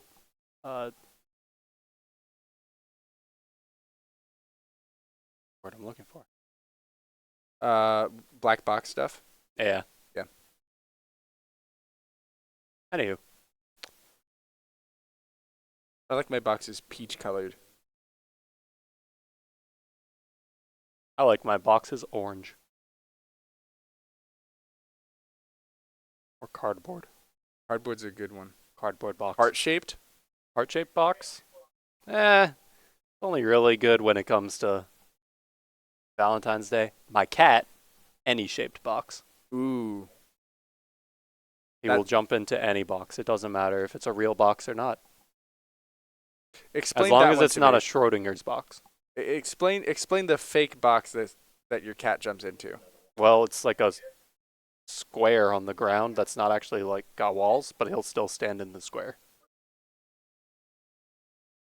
Guys, we are so getting there. We are so back. Yeah. So soon. Don't you miss esports? Don't It you- has been. You know, I have a little bit. Yeah. I've missed the chaos that this brings. Yeah. I do thrive a little bit on that. Mm-hmm. I've been busy with a lot of academic stuff, but I totally get it's that. nice to see I've written. things haven't changed too much. I've written about 12,000 words this semester of research papers. Oh my, Yeah, it's been fun. master students. Yep. Don't do it if you don't Specifically, want to. just the classes I'm taking. It's just these weird ass classes. Interesting. Yep. That would be really cool. Yeah, we've actually had a bunch of Celeste speedruns submitted for the scavenger hunt that we did that went really well. Cool. Don't remember, and also they did them in different categories. Some people did 100%, some people did any percent. Yeah. Are we gonna have a highlight reel of the best ones at some point? Maybe. Well, you viewers watching may be able to pressure us into doing that. That is true. If you donate $16.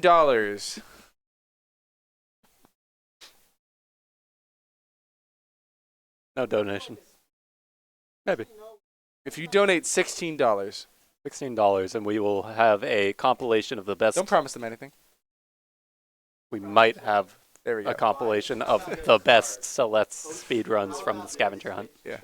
You're a little bit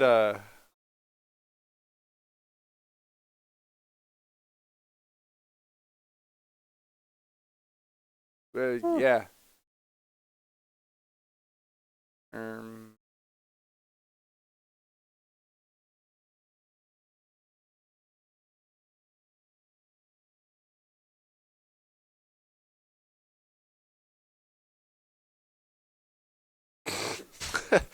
Yeah. RIT Esports needs your help. Please send your credit card How number now? in chat. We are live. You're right. Don't actually do that. Don't do that. Do not do that. We cannot condone that sort of thing. Yeah. Send someone else. We are a professional organization. I like how I've capitalized pronouns and you don't. I yell my gender. I'm a little more subtle with it. Yeah. Yeah. My pronouns are hey. Him.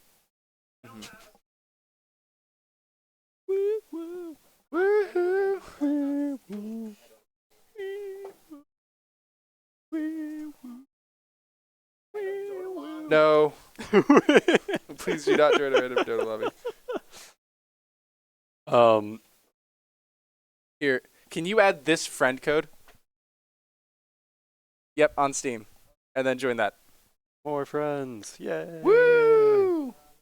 For those of you who are That's in the what we're here esports for. org, for those of you who are in the esports org, esports is one of the easiest ways to make friends, mostly because you have to invite all of them to Yeah. everything that you play in ever. Oh yeah, my friends list I think doubled or tripled after when I was doing the caster cups. Yeah. You invite one person to a lobby and it's suddenly like, oh, 10 new friend requests. You don't even know me. You don't even know me. They're just in a room competing against other people in the same room with me. Yeah.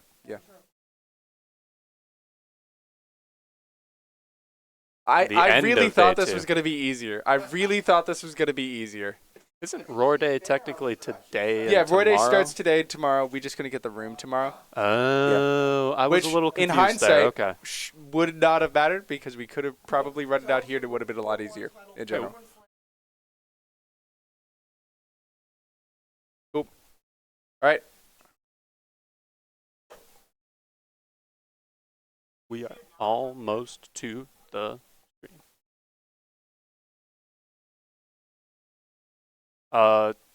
No, go back to the join lobbies though. Yeah. There. Okay. Yeah, so this lobby, Alright, the so- lobby that we chose to spectate is finally starting. Thank goodness. We're going, folks. We're going. The other lobby, by the way, has been going for 30-plus minutes already. It has been going great. They've been having a great Amazing. time. So we are going to be getting into the stream We are going to be right turning now. down our audio. Please turn down the game audio significantly. Turn down yours. I'm fine. Oh, is it fine for you? Yeah. Oh, okay. All right. Ooh, we got some quick picks coming in. It is all picks, so Yeah, yeah. they're not doing pick ban stuff. So The oh, tiny that we got knew the was going to tiny. happen. Yeah. Thank So- goodness it didn't get banned, or we were going to have to restart the lobby. Okay, so we've got some interesting picks going on already. Who Necrophos. picked Io? Don't know. Someone Oh, was told God. that they could attach.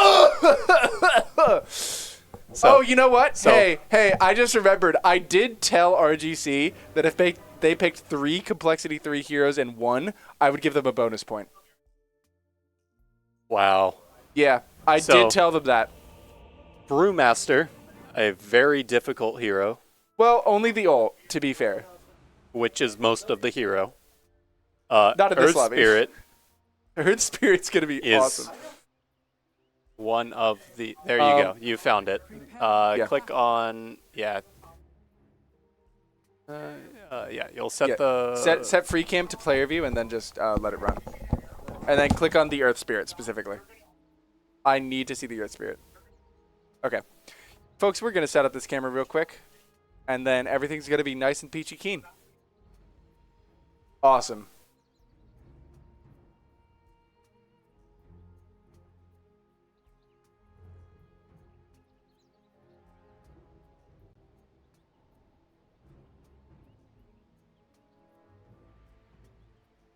Yeah, we're good. We're good on the Earth Spirits player view for a good bit of this, at least. Yep. Do you think you could maybe actually sit over there? 2 seconds to battle. Yeah, like just. Cool. Yeah, I would just do that, honestly. You want me to take care of them? Awesome, awesome, awesome. Folks, we're getting into this.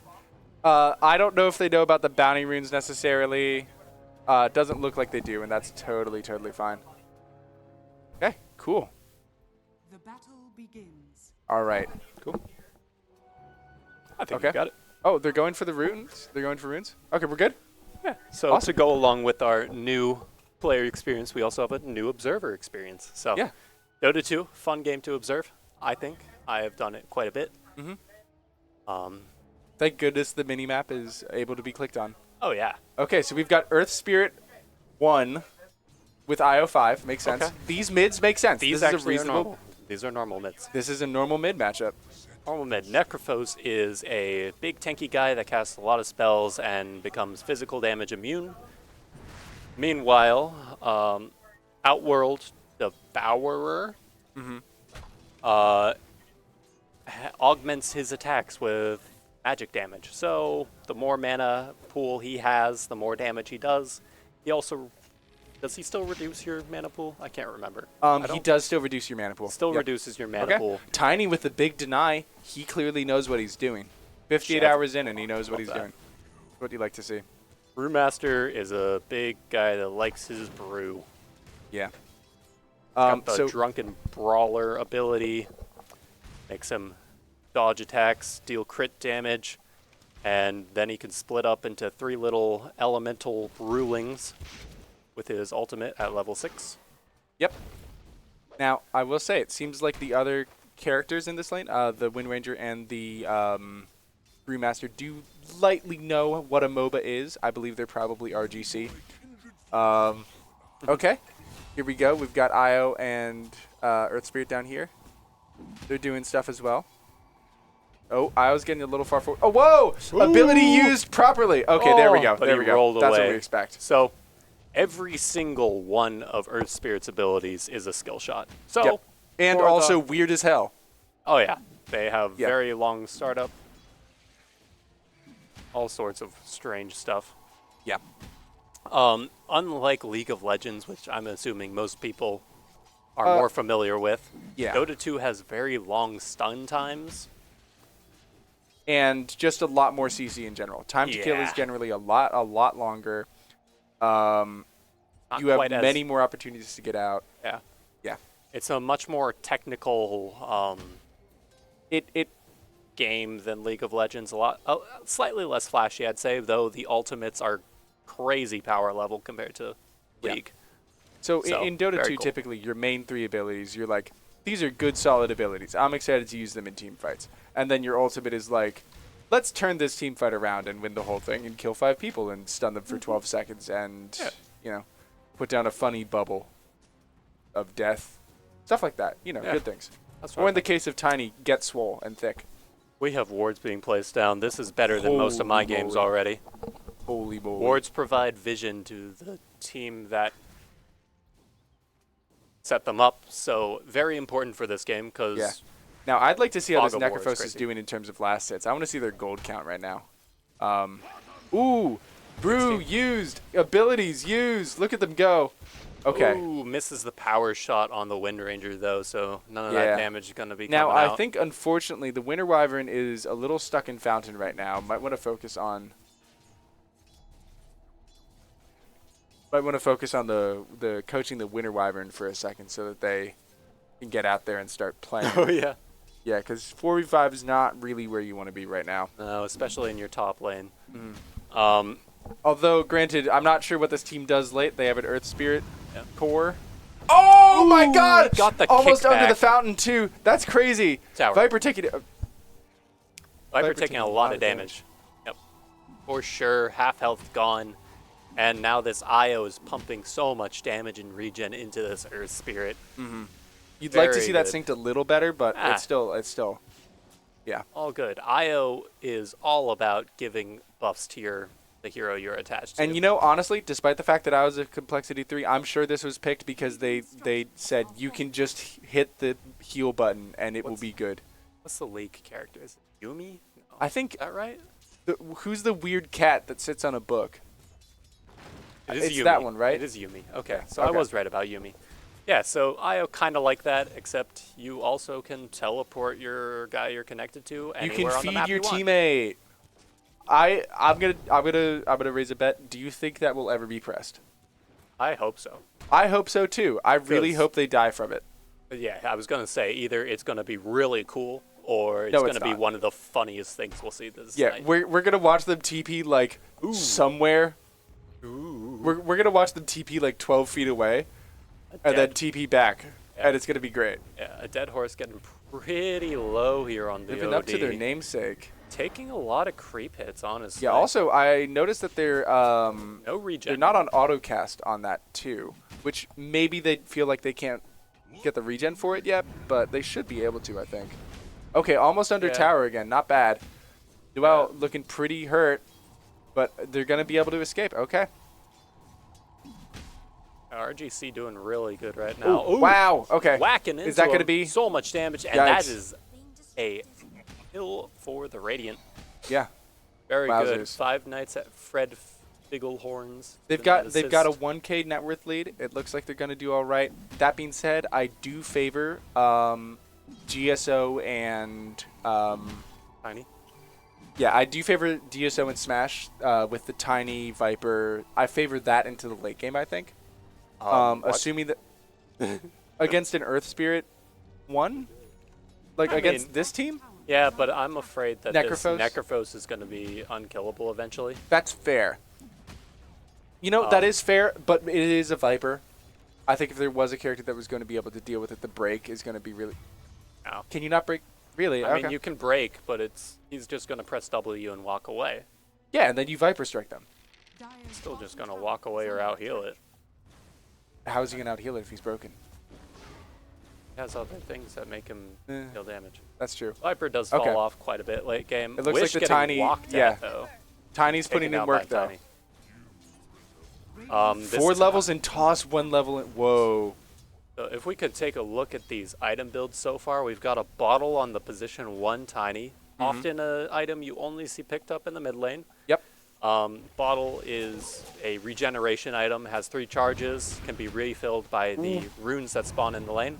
Hoodwink's got to get out. Hoodwink getting run at by Earth Spirit and Io Whoa, running holy moly. towards the enemy Is that tower, actually gonna be the- juking. And the kill of the Earth Spirit. Oh my god. This Viper. Hoodwink breaking Hoodwink, get the out of there. ankles. You did your job. Breaking ankles. Viper capitalizing on that play. Amazingly well done. Wow. By those Coco two. kind of looks like they know what they're doing. They're moving after they attack. Hopefully the no, it looks like it's going to be Hoodwink down here. Hoodwink, get out of there. Hoodwink, get out of there. No, you're done No, baiting. no. Oh, okay. Yeah, you're going to want to Oh, TP back good to stun. base after that. Good stun. Oh, we got the The urn. urn already down.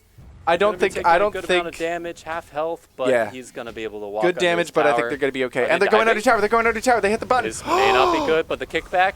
Does the IO want to tether in? Doesn't matter. Oh, there he goes. And that tower is Wow. almost dead too. Wow. That. So good trades coming out. Yeah. Not letting them get a word in. Some hope for Dire, but Yeah. Tiny is doing really well in the top lane though. 33 Tiny is last doing hits. quite well. It looks like the Winter Wyvern also showed up now, so that's good. So if we see this net worth graph now by pressing Y. Yeah. Dire's bottom tower is under Okay, and yeah, it we'll does see look like Tiny Tiny's is on at the top, but of net worth. I mean the next two though are Radiant, so. That's true. Ooh. Tiny with the double kill though. Yeah. Sometimes see these that. games are decided by things that we cannot comprehend. Oh, I saw some bounty runes stacking up. It's a play. They're going for it. I'm not sure they know what a bounty rune is. Yeah, that's okay. We've got the coaches telling them later. They'll let them know. They'll let them know. Yeah. Bounty runes give Yeah. you your whole team gold if you pick them up. Oh, it looks like they did pick them up. So Hey, that's let's good. go. That's good to see. Yeah. 3 of them for. Yeah. Now the Viper's not doing too bad either. So that is good. They've got some amount of net worth. Currently less than their position 5, but it is okay. Ooh, big the good stun. bushwhack. I don't think this is going to end up doing much unless they can take out the IO or make the Acorn Earth Spirit shot over. doing something. Io walking away, not tethered to Earth Spirit anymore. Oh, does Oh get my the tether gosh. Back up again though. Are they going to be able to get something here? Walking down, tries to heal, but that gets removed when he gets damaged, so Yeah. was not able to Do get we have another any stun healing from? it. Oh, misses the stun. This is the bushwhack. Wow, really, really close Are though. they gonna dive? No, they're not. They're not. Hoodwink wants it, but not gonna happen. Yeah, I think they learned their lesson. I would like to see what this Tiny is about to do to the Brewmaster. Uh, Walking right I think- at him, no I think mana, doesn't uncouth care things. in the world. Is just gonna instantly get shackled shot, and this Winter Wyvern is watching this all happen. The big toss onto the. Show me the Winter E. Wyvern. Show me the big E. Yeah. Oh, good heals. Woo! Does that I increase- heal my friends. Does that give mana regen now too? I don't think so. I think he just bottled. Oh, okay. Is Okay. he tread toggling? No. I think he's just on the Maybe? intelligence or tread. I don't know if he's doing it right. Okay. Yeah. Cool. So full wand completed. Did on I the see it? IO. The tango share. Oh, it's beautiful. 6 Ow. tangos still on Earth Spirit, but what can you do? I mean, he hasn't really had a good opportunity. Well, he has, but like, he hasn't had a good new player opportunity Yeah. to use it. Where he's Tangos. not. Yeah. Tangos are the main form of early game healing in Dota. You eat a tree and you get some regen. It's Yeah. very cool. Okay. Looks like Nice the last hoodwink hit. is still somehow safe right now. Oop, nope, that's gonna be it. slam- Big Magnetize! magnetize. Okay, yeah. Viper, get out of there. Viper, get out of there. Oh no, we he's have gonna enough put down. mana He for put the down. Viper Oh, track? just a little bit too late on the rock. Oh man, it looks like okay. That looks like Viper's gonna be down. Looking to do some damage to Io. I support it. I support it. Oh, but look at another double Yeah. kill for the Tiny Wow. again, though. How's our mid going? It looks like our mid Outworld Devourer is the bottom net worth somehow. Oh, That's not good. where is he? I don't know.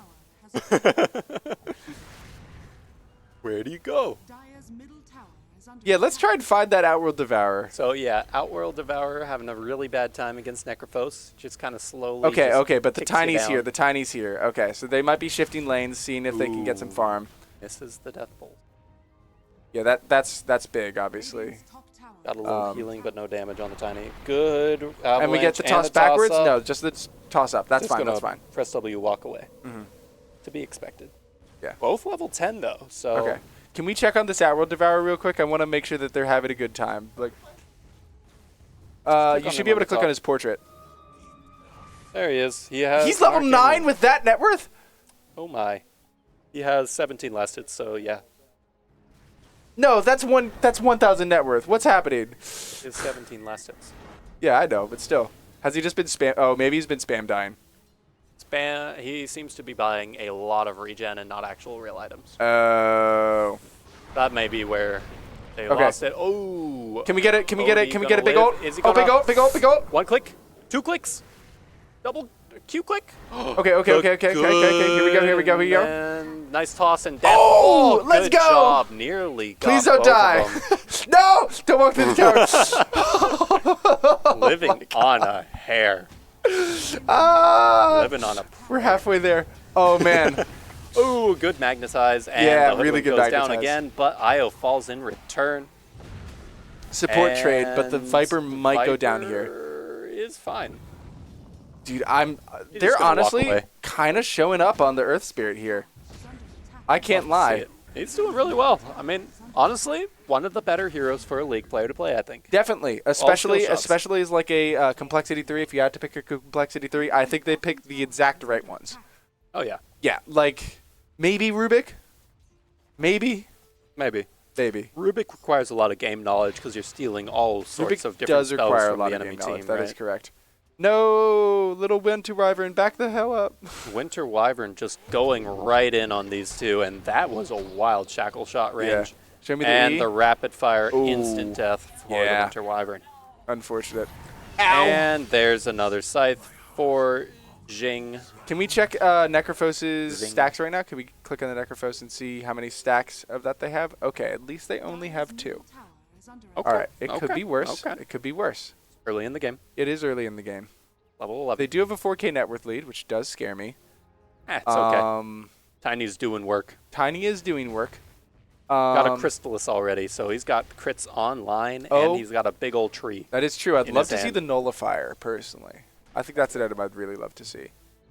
That would be interesting, purging the Necrophosis things. I don't know if they're going to make that high level of a play or a build, item build, but Yeah.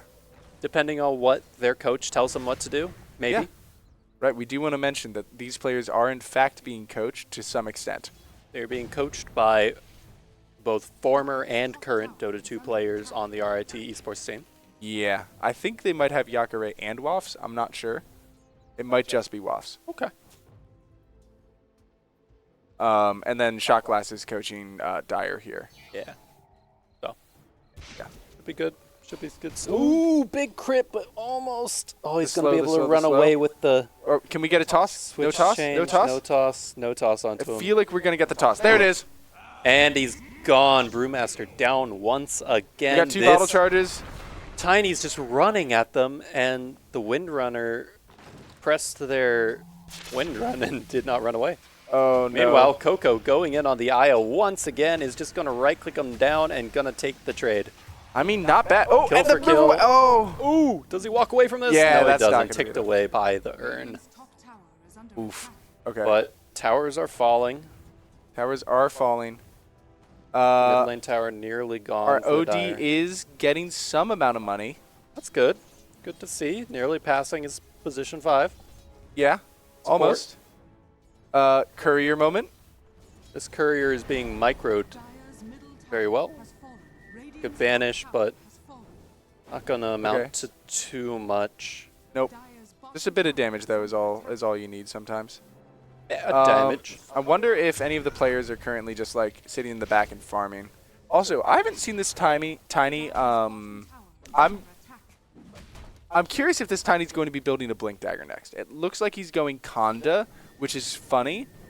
But I would love to see him build the Blink Dagger, personally. Uh-oh.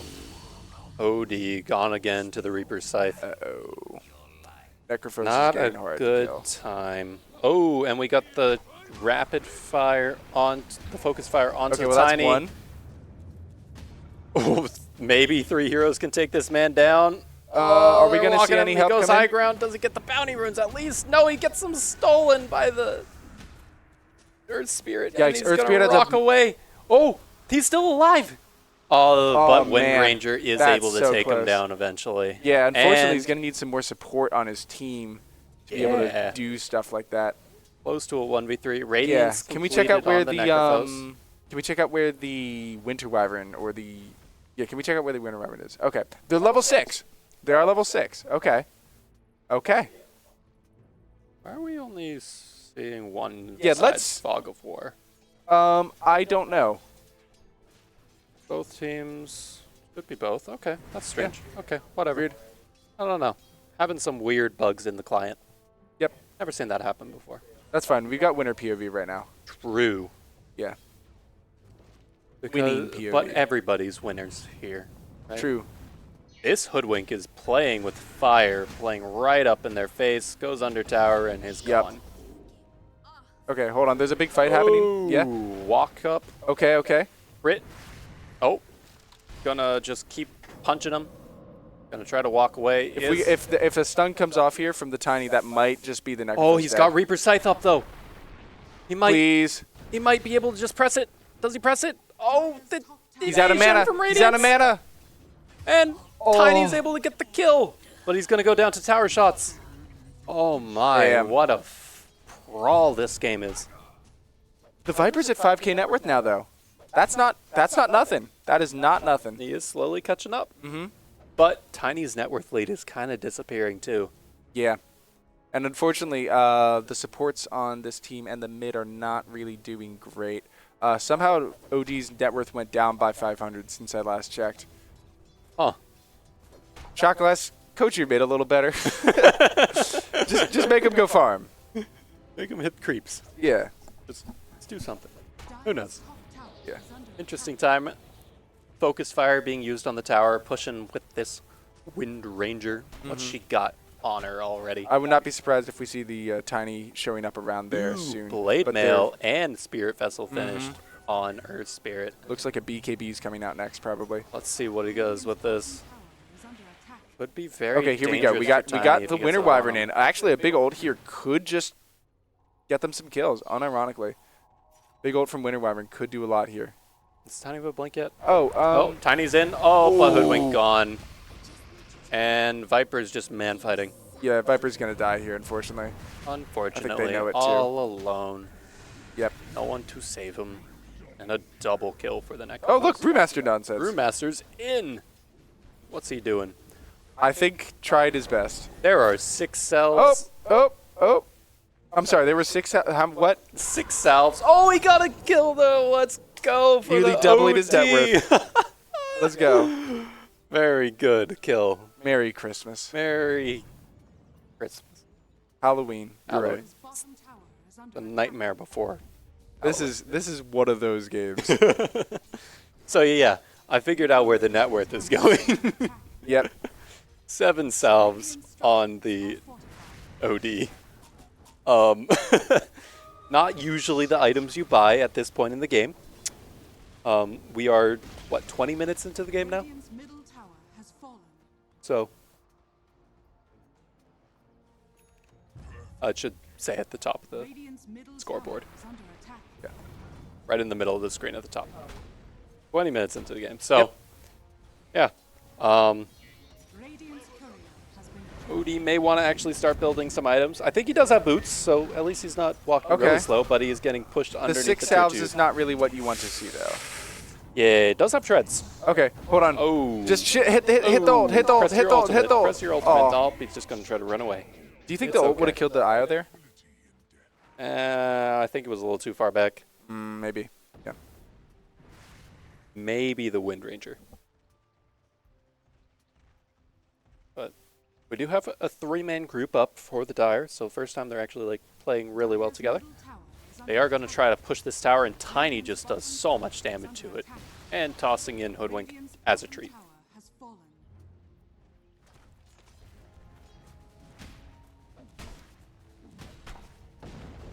Towers are getting pushed. I'm really liking this. Dire's Actually playing for objectives. I guess that's kind of what you can expect from new players. Dire's middle tower has fallen. Radiant's bottom tower is under attack. They don't really know. Once you get to like this weird Oh, here stage we in go. Dota 2 where, oh, good fight. Oh my look at God. that avalanche combined with the toss and the Okay. break. Oh my God, on we got the Necro- TP! We do have the TP from the IO. He immediately disconnects. Tower is under attack. Hoodwink is down. Oh, but everyone's got the magnetize, and oh, it's got refreshed walked onto in. him. And it got spread onto Hoodwink as well. Stepped a little too close and refreshed, and 3 are down. Very unfortunate. Wow.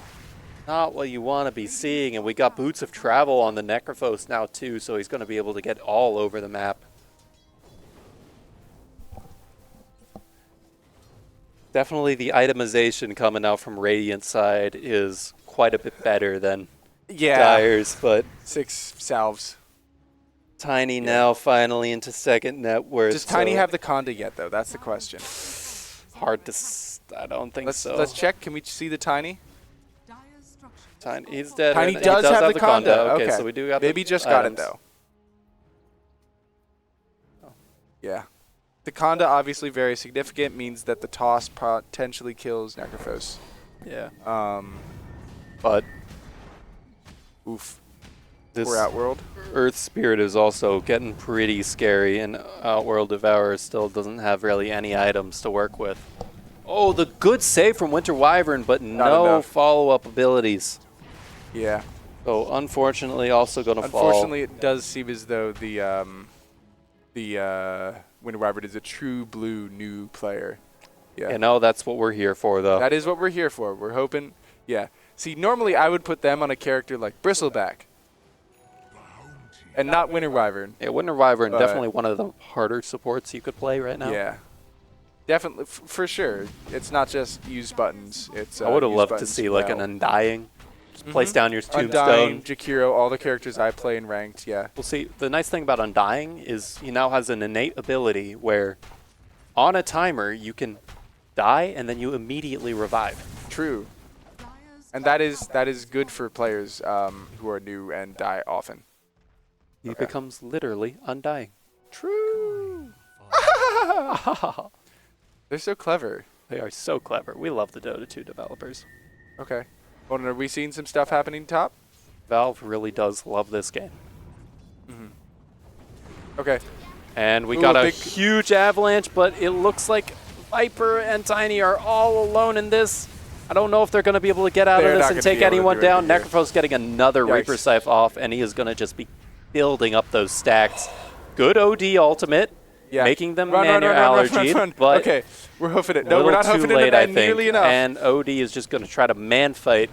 This Earth Spirit gets kicked back into the enemy team and goes down. Yikes. Okay. Well, the good news is I think we will be able to finish before midnight. I think you're going to be right. Yeah. 14K that net is worth good. lead. 14K net worth lead. 10 and 2 on the Necrophos. Oof. middle tower Yeah. Not looking Of course, great I do anymore. think we all expected RGC to do well in this. we did. Viper putting up a valiant high ground defense, but Hoodwink stepped up again a little too close and falls. Look at this 5-man death ball. Perfect. This is exactly what you want IO in, honestly. Just connect up to a big bulky guy, let him hit towers and take racks. has fallen. They're immediately going for the range rack, so someone knows something about fortifications. Not that it really matters, but Can't the coach press that? maybe. You may be right. I feel like they could. Oh, we got the first Winter's Big Curse ol'- off the game, and Necrophos may fall here. Oh, he is able to get the W off, and he is able to get the Q off. So he's going to heal up, healing all his teammates as well. Okay. Brewmaster does fall, however. Tiny might still be in toss range. I was teleporting somewhere. Where did IO teleport from?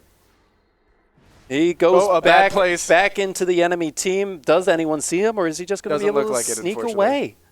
Wow. Sneaking away on 180 health. Wow. Well, hold on. They are working right back in to the enemy team. Getting okay, they're away. going around, No, they're going it around. looks like Radiant is hunting, though. Yeah, Someone okay, found okay. someone. And Oh. Necrophos still alive and is going to take out the Tiny once again. Yikes. And that's going to turn Magnetize the whole onto team fight, 2. unfortunately. Winter Wyvern going to try to escape as his team falls around him. Good strat, good strat, good strat. But Earth Spirit's still Earth on the Spirit's hunt, hunting. wants to find this Wyvern. Wyvern TPs away successfully. Nice.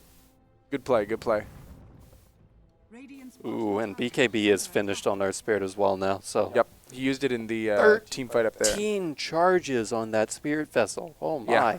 Yeah, he's been doing 15 and 2 types of well. Yeah. Yeah. Dyer's middle Uh, barracks are under attack. And we are seeing the Wind Ranger and Necrophos push without creeps. Necrophos going in on the Winter Wyvern is going to be able to right-click him down. Oh my, so much damage. Whew. Is level 19 against a level 9 Winter Wyvern, so not very Dyer's surprising. middle barracks are under attack. Bit of a one-sided game, I will say. But Dyer putting up a valiant defense. Certainly, I've experienced worse stomps. Oh, haven't we all? Yeah. After a few thousand hours of Dota 2, that's kind of 2,000 hours of inevitable. Dota 2, every single one of the ranked games, every single one of the games I play for RIT White, our D2 team. A little worse. Oh. Huh. Are we going through to stream? Are we getting, we're getting audio? Okay. Okay, cool. All right. They just say cold? Cool. Yeah. Yeah, they say cold. I mean, They I've were seen saying them hot earlier, but Okay, whatever. Doesn't matter. We're still live. Oh, Oh. now we're hot. Did you just move it? I hit cough. Huh.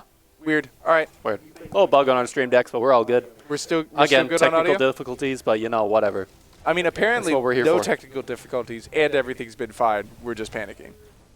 But, Radiant's you know. middle tower is We're under seeing attack. things. It's late. Dyer's It's Yeah, almost 12. let's see that XP per minute. Show me the XP per Radiant's minute.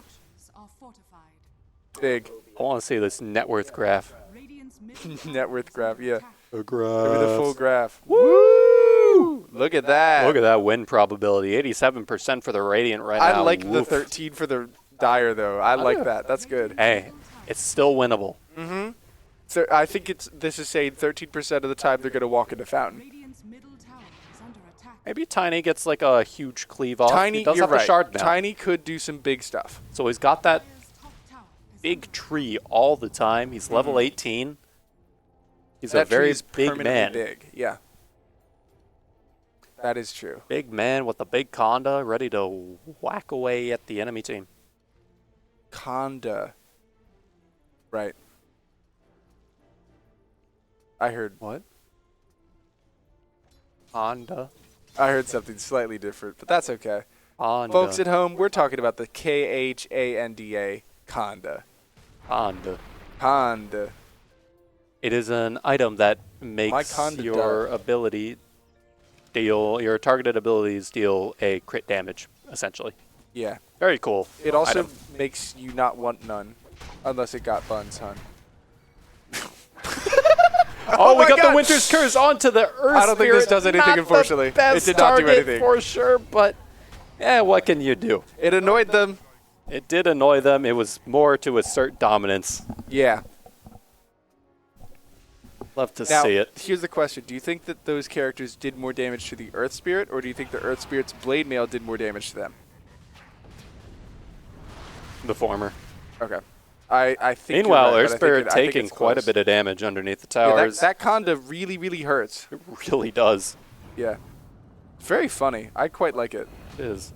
Oh, Oh. he does find the OD. OD does banish him, though, so. Brian! Why is he? Oh, he's Oh got my the God! ultimate off. He buddy. knows things! He does It's get a knower! necro ulted. So, he doesn't really know, though, because if he knew, he would have known that he could have pressed that ultimate while he was banished. True, true. But even still, tosses Viper away, makes sure he gets back to safety, but it doesn't seem to matter. Necrophos is still just walking at them and slowly ticking them down. Oh, Okay, but we Tiny got the with team fight. We got us. eventual- Oh, falls ouch. low. Hold on. Do we get the? No, we don't. That's a Viper shame. needs to go back home and Viper, go back to up. fa- Oh, gets W'd and might die Ouch. for it. That W protects you from physical damage, but Necrophos is all about that magic. We appreciate the thought. Okay, I thought He's this was trying the to Eki creeps. I thought this was the net worth graph for a second, and I was like, "Oh boy."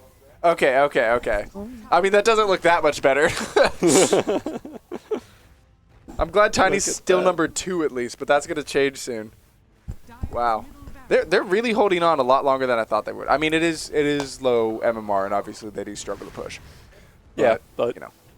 Whoa. Yeah, thank you for showing us I this. see what Hoodwink's been doing this whole game. Hoodwink's been having a fun old time. Cutting waves, playing the annoying rat lady. Very annoying, very rat lady. Very good. I guess she's more of a squirrel. Yeah, honestly, I think died there, kind of worth. I like the build. Yeah, look at this. Look at this. We might actually. Okay. Oh, So this doesn't do So- anything, but they don't know that, and that's fine. it's okay. Yeah. Necrophos is just gonna hang out now, and they can't seem to do much against him anyways. Yep. He is about 10 levels ahead of the next person there. Is the Tiny dead still? Yes. Okay, Tiny Oh, is now Tiny's alive, back. so they might be able to do something now. Level 20. Unfortunately, there are 3 people there. 3 heroes. Okay. Banished again. Throws out the avalanche. Going on the IO. Nearly Okay, dies, and IO he's is down. gone. That is good.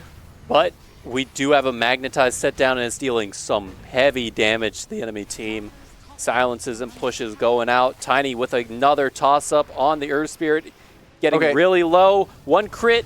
Gets stunned up, but he gets another double Okay. kill for the Tiny, but the Reaper Scythe comes out, and he's gone. Yikes. And the Necrophos Dire is team just just walking at people. falling around him. Necrophos slaughtering this enemy Okay, team. but hold on. The buyback. buyback. Okay. Necrophos half health. Not He's going to start able to toss walking into away, fountain. but not able to toss into the fountain. As you said, another banish. Okay. More buybacks coming out. Wind Ranger running away. Oh, that The to- damage from the toss. Oh, Avalanche caught him, and he's gone. Oh, okay. Necrophos, Okay, come again, on. still taking Level down 22, double Tiny. kill. Come on. You got this. It's Tiny versus Necrophos. Is he going to be able to do it? I don't know. We got to see. Yeah. Okay. Hold on. Broken. Oh, no. He didn't toss him into the fountain. And he's gone. Necrophos is I told taken you that break down. would have mattered. I told you that break matters. Did he not have the Ghost Shroud? It didn't matter because of the Conda. Just does so much magic damage. You're right. You're Yeah, right. yeah. Oh okay. my. Okay. Well, So, hey, that's back signs under of 20K now. Signs of life from the Dire. Oh, show me that win rate Some percentage now. I want to wild see it at plays coming 15%. Oh, my. 7. Damn it. Nice.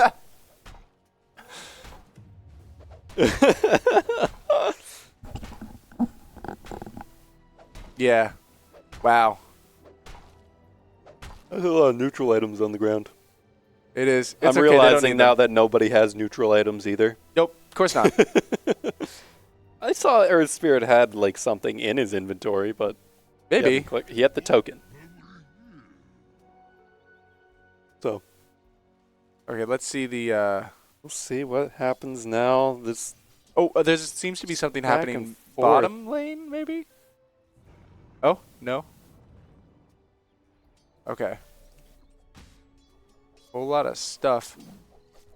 Poor dead horse. He's gonna die now. who's this Wind Ranger looking at? I don't know. What are we? Can we view the fight that's happening a little down and to the right? Thank you. All right. Beautiful. Click on the OD or the Brewmaster. Yep. Yeah.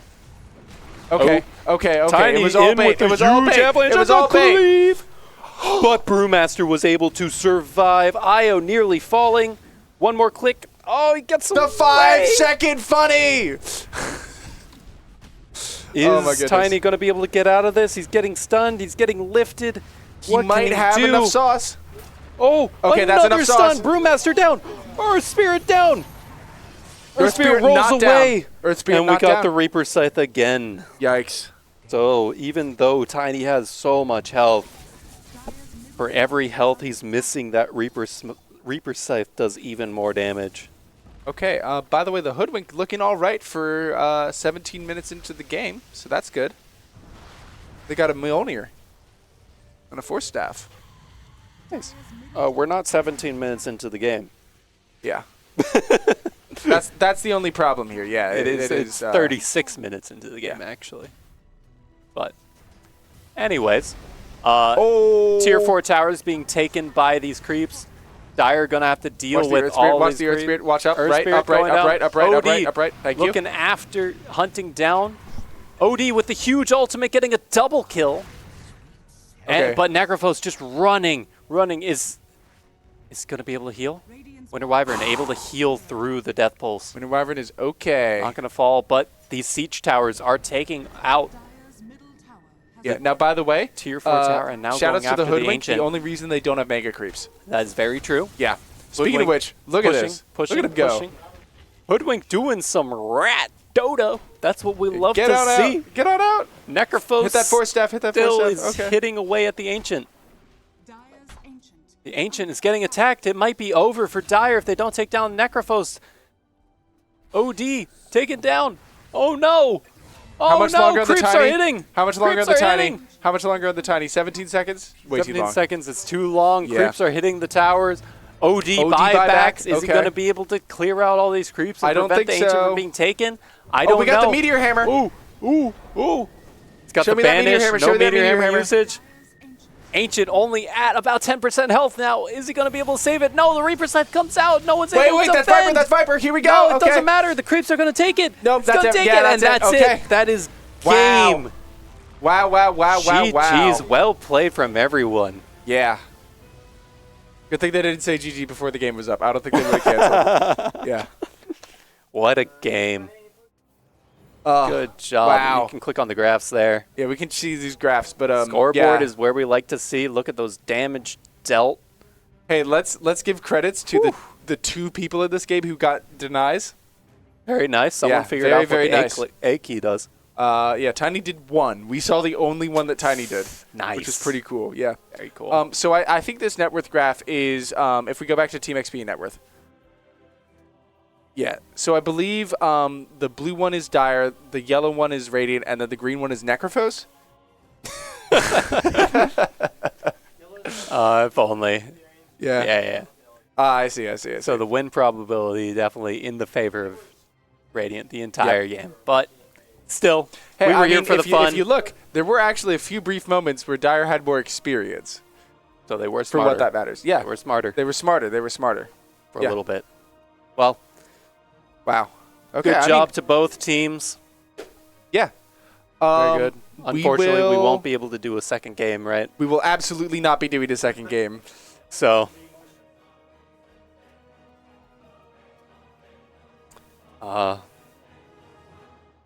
so Okay. all done by all the teams. Okay.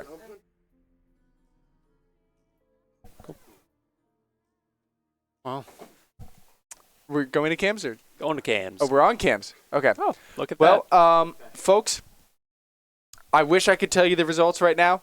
Unfortunately, there is still some information to tally.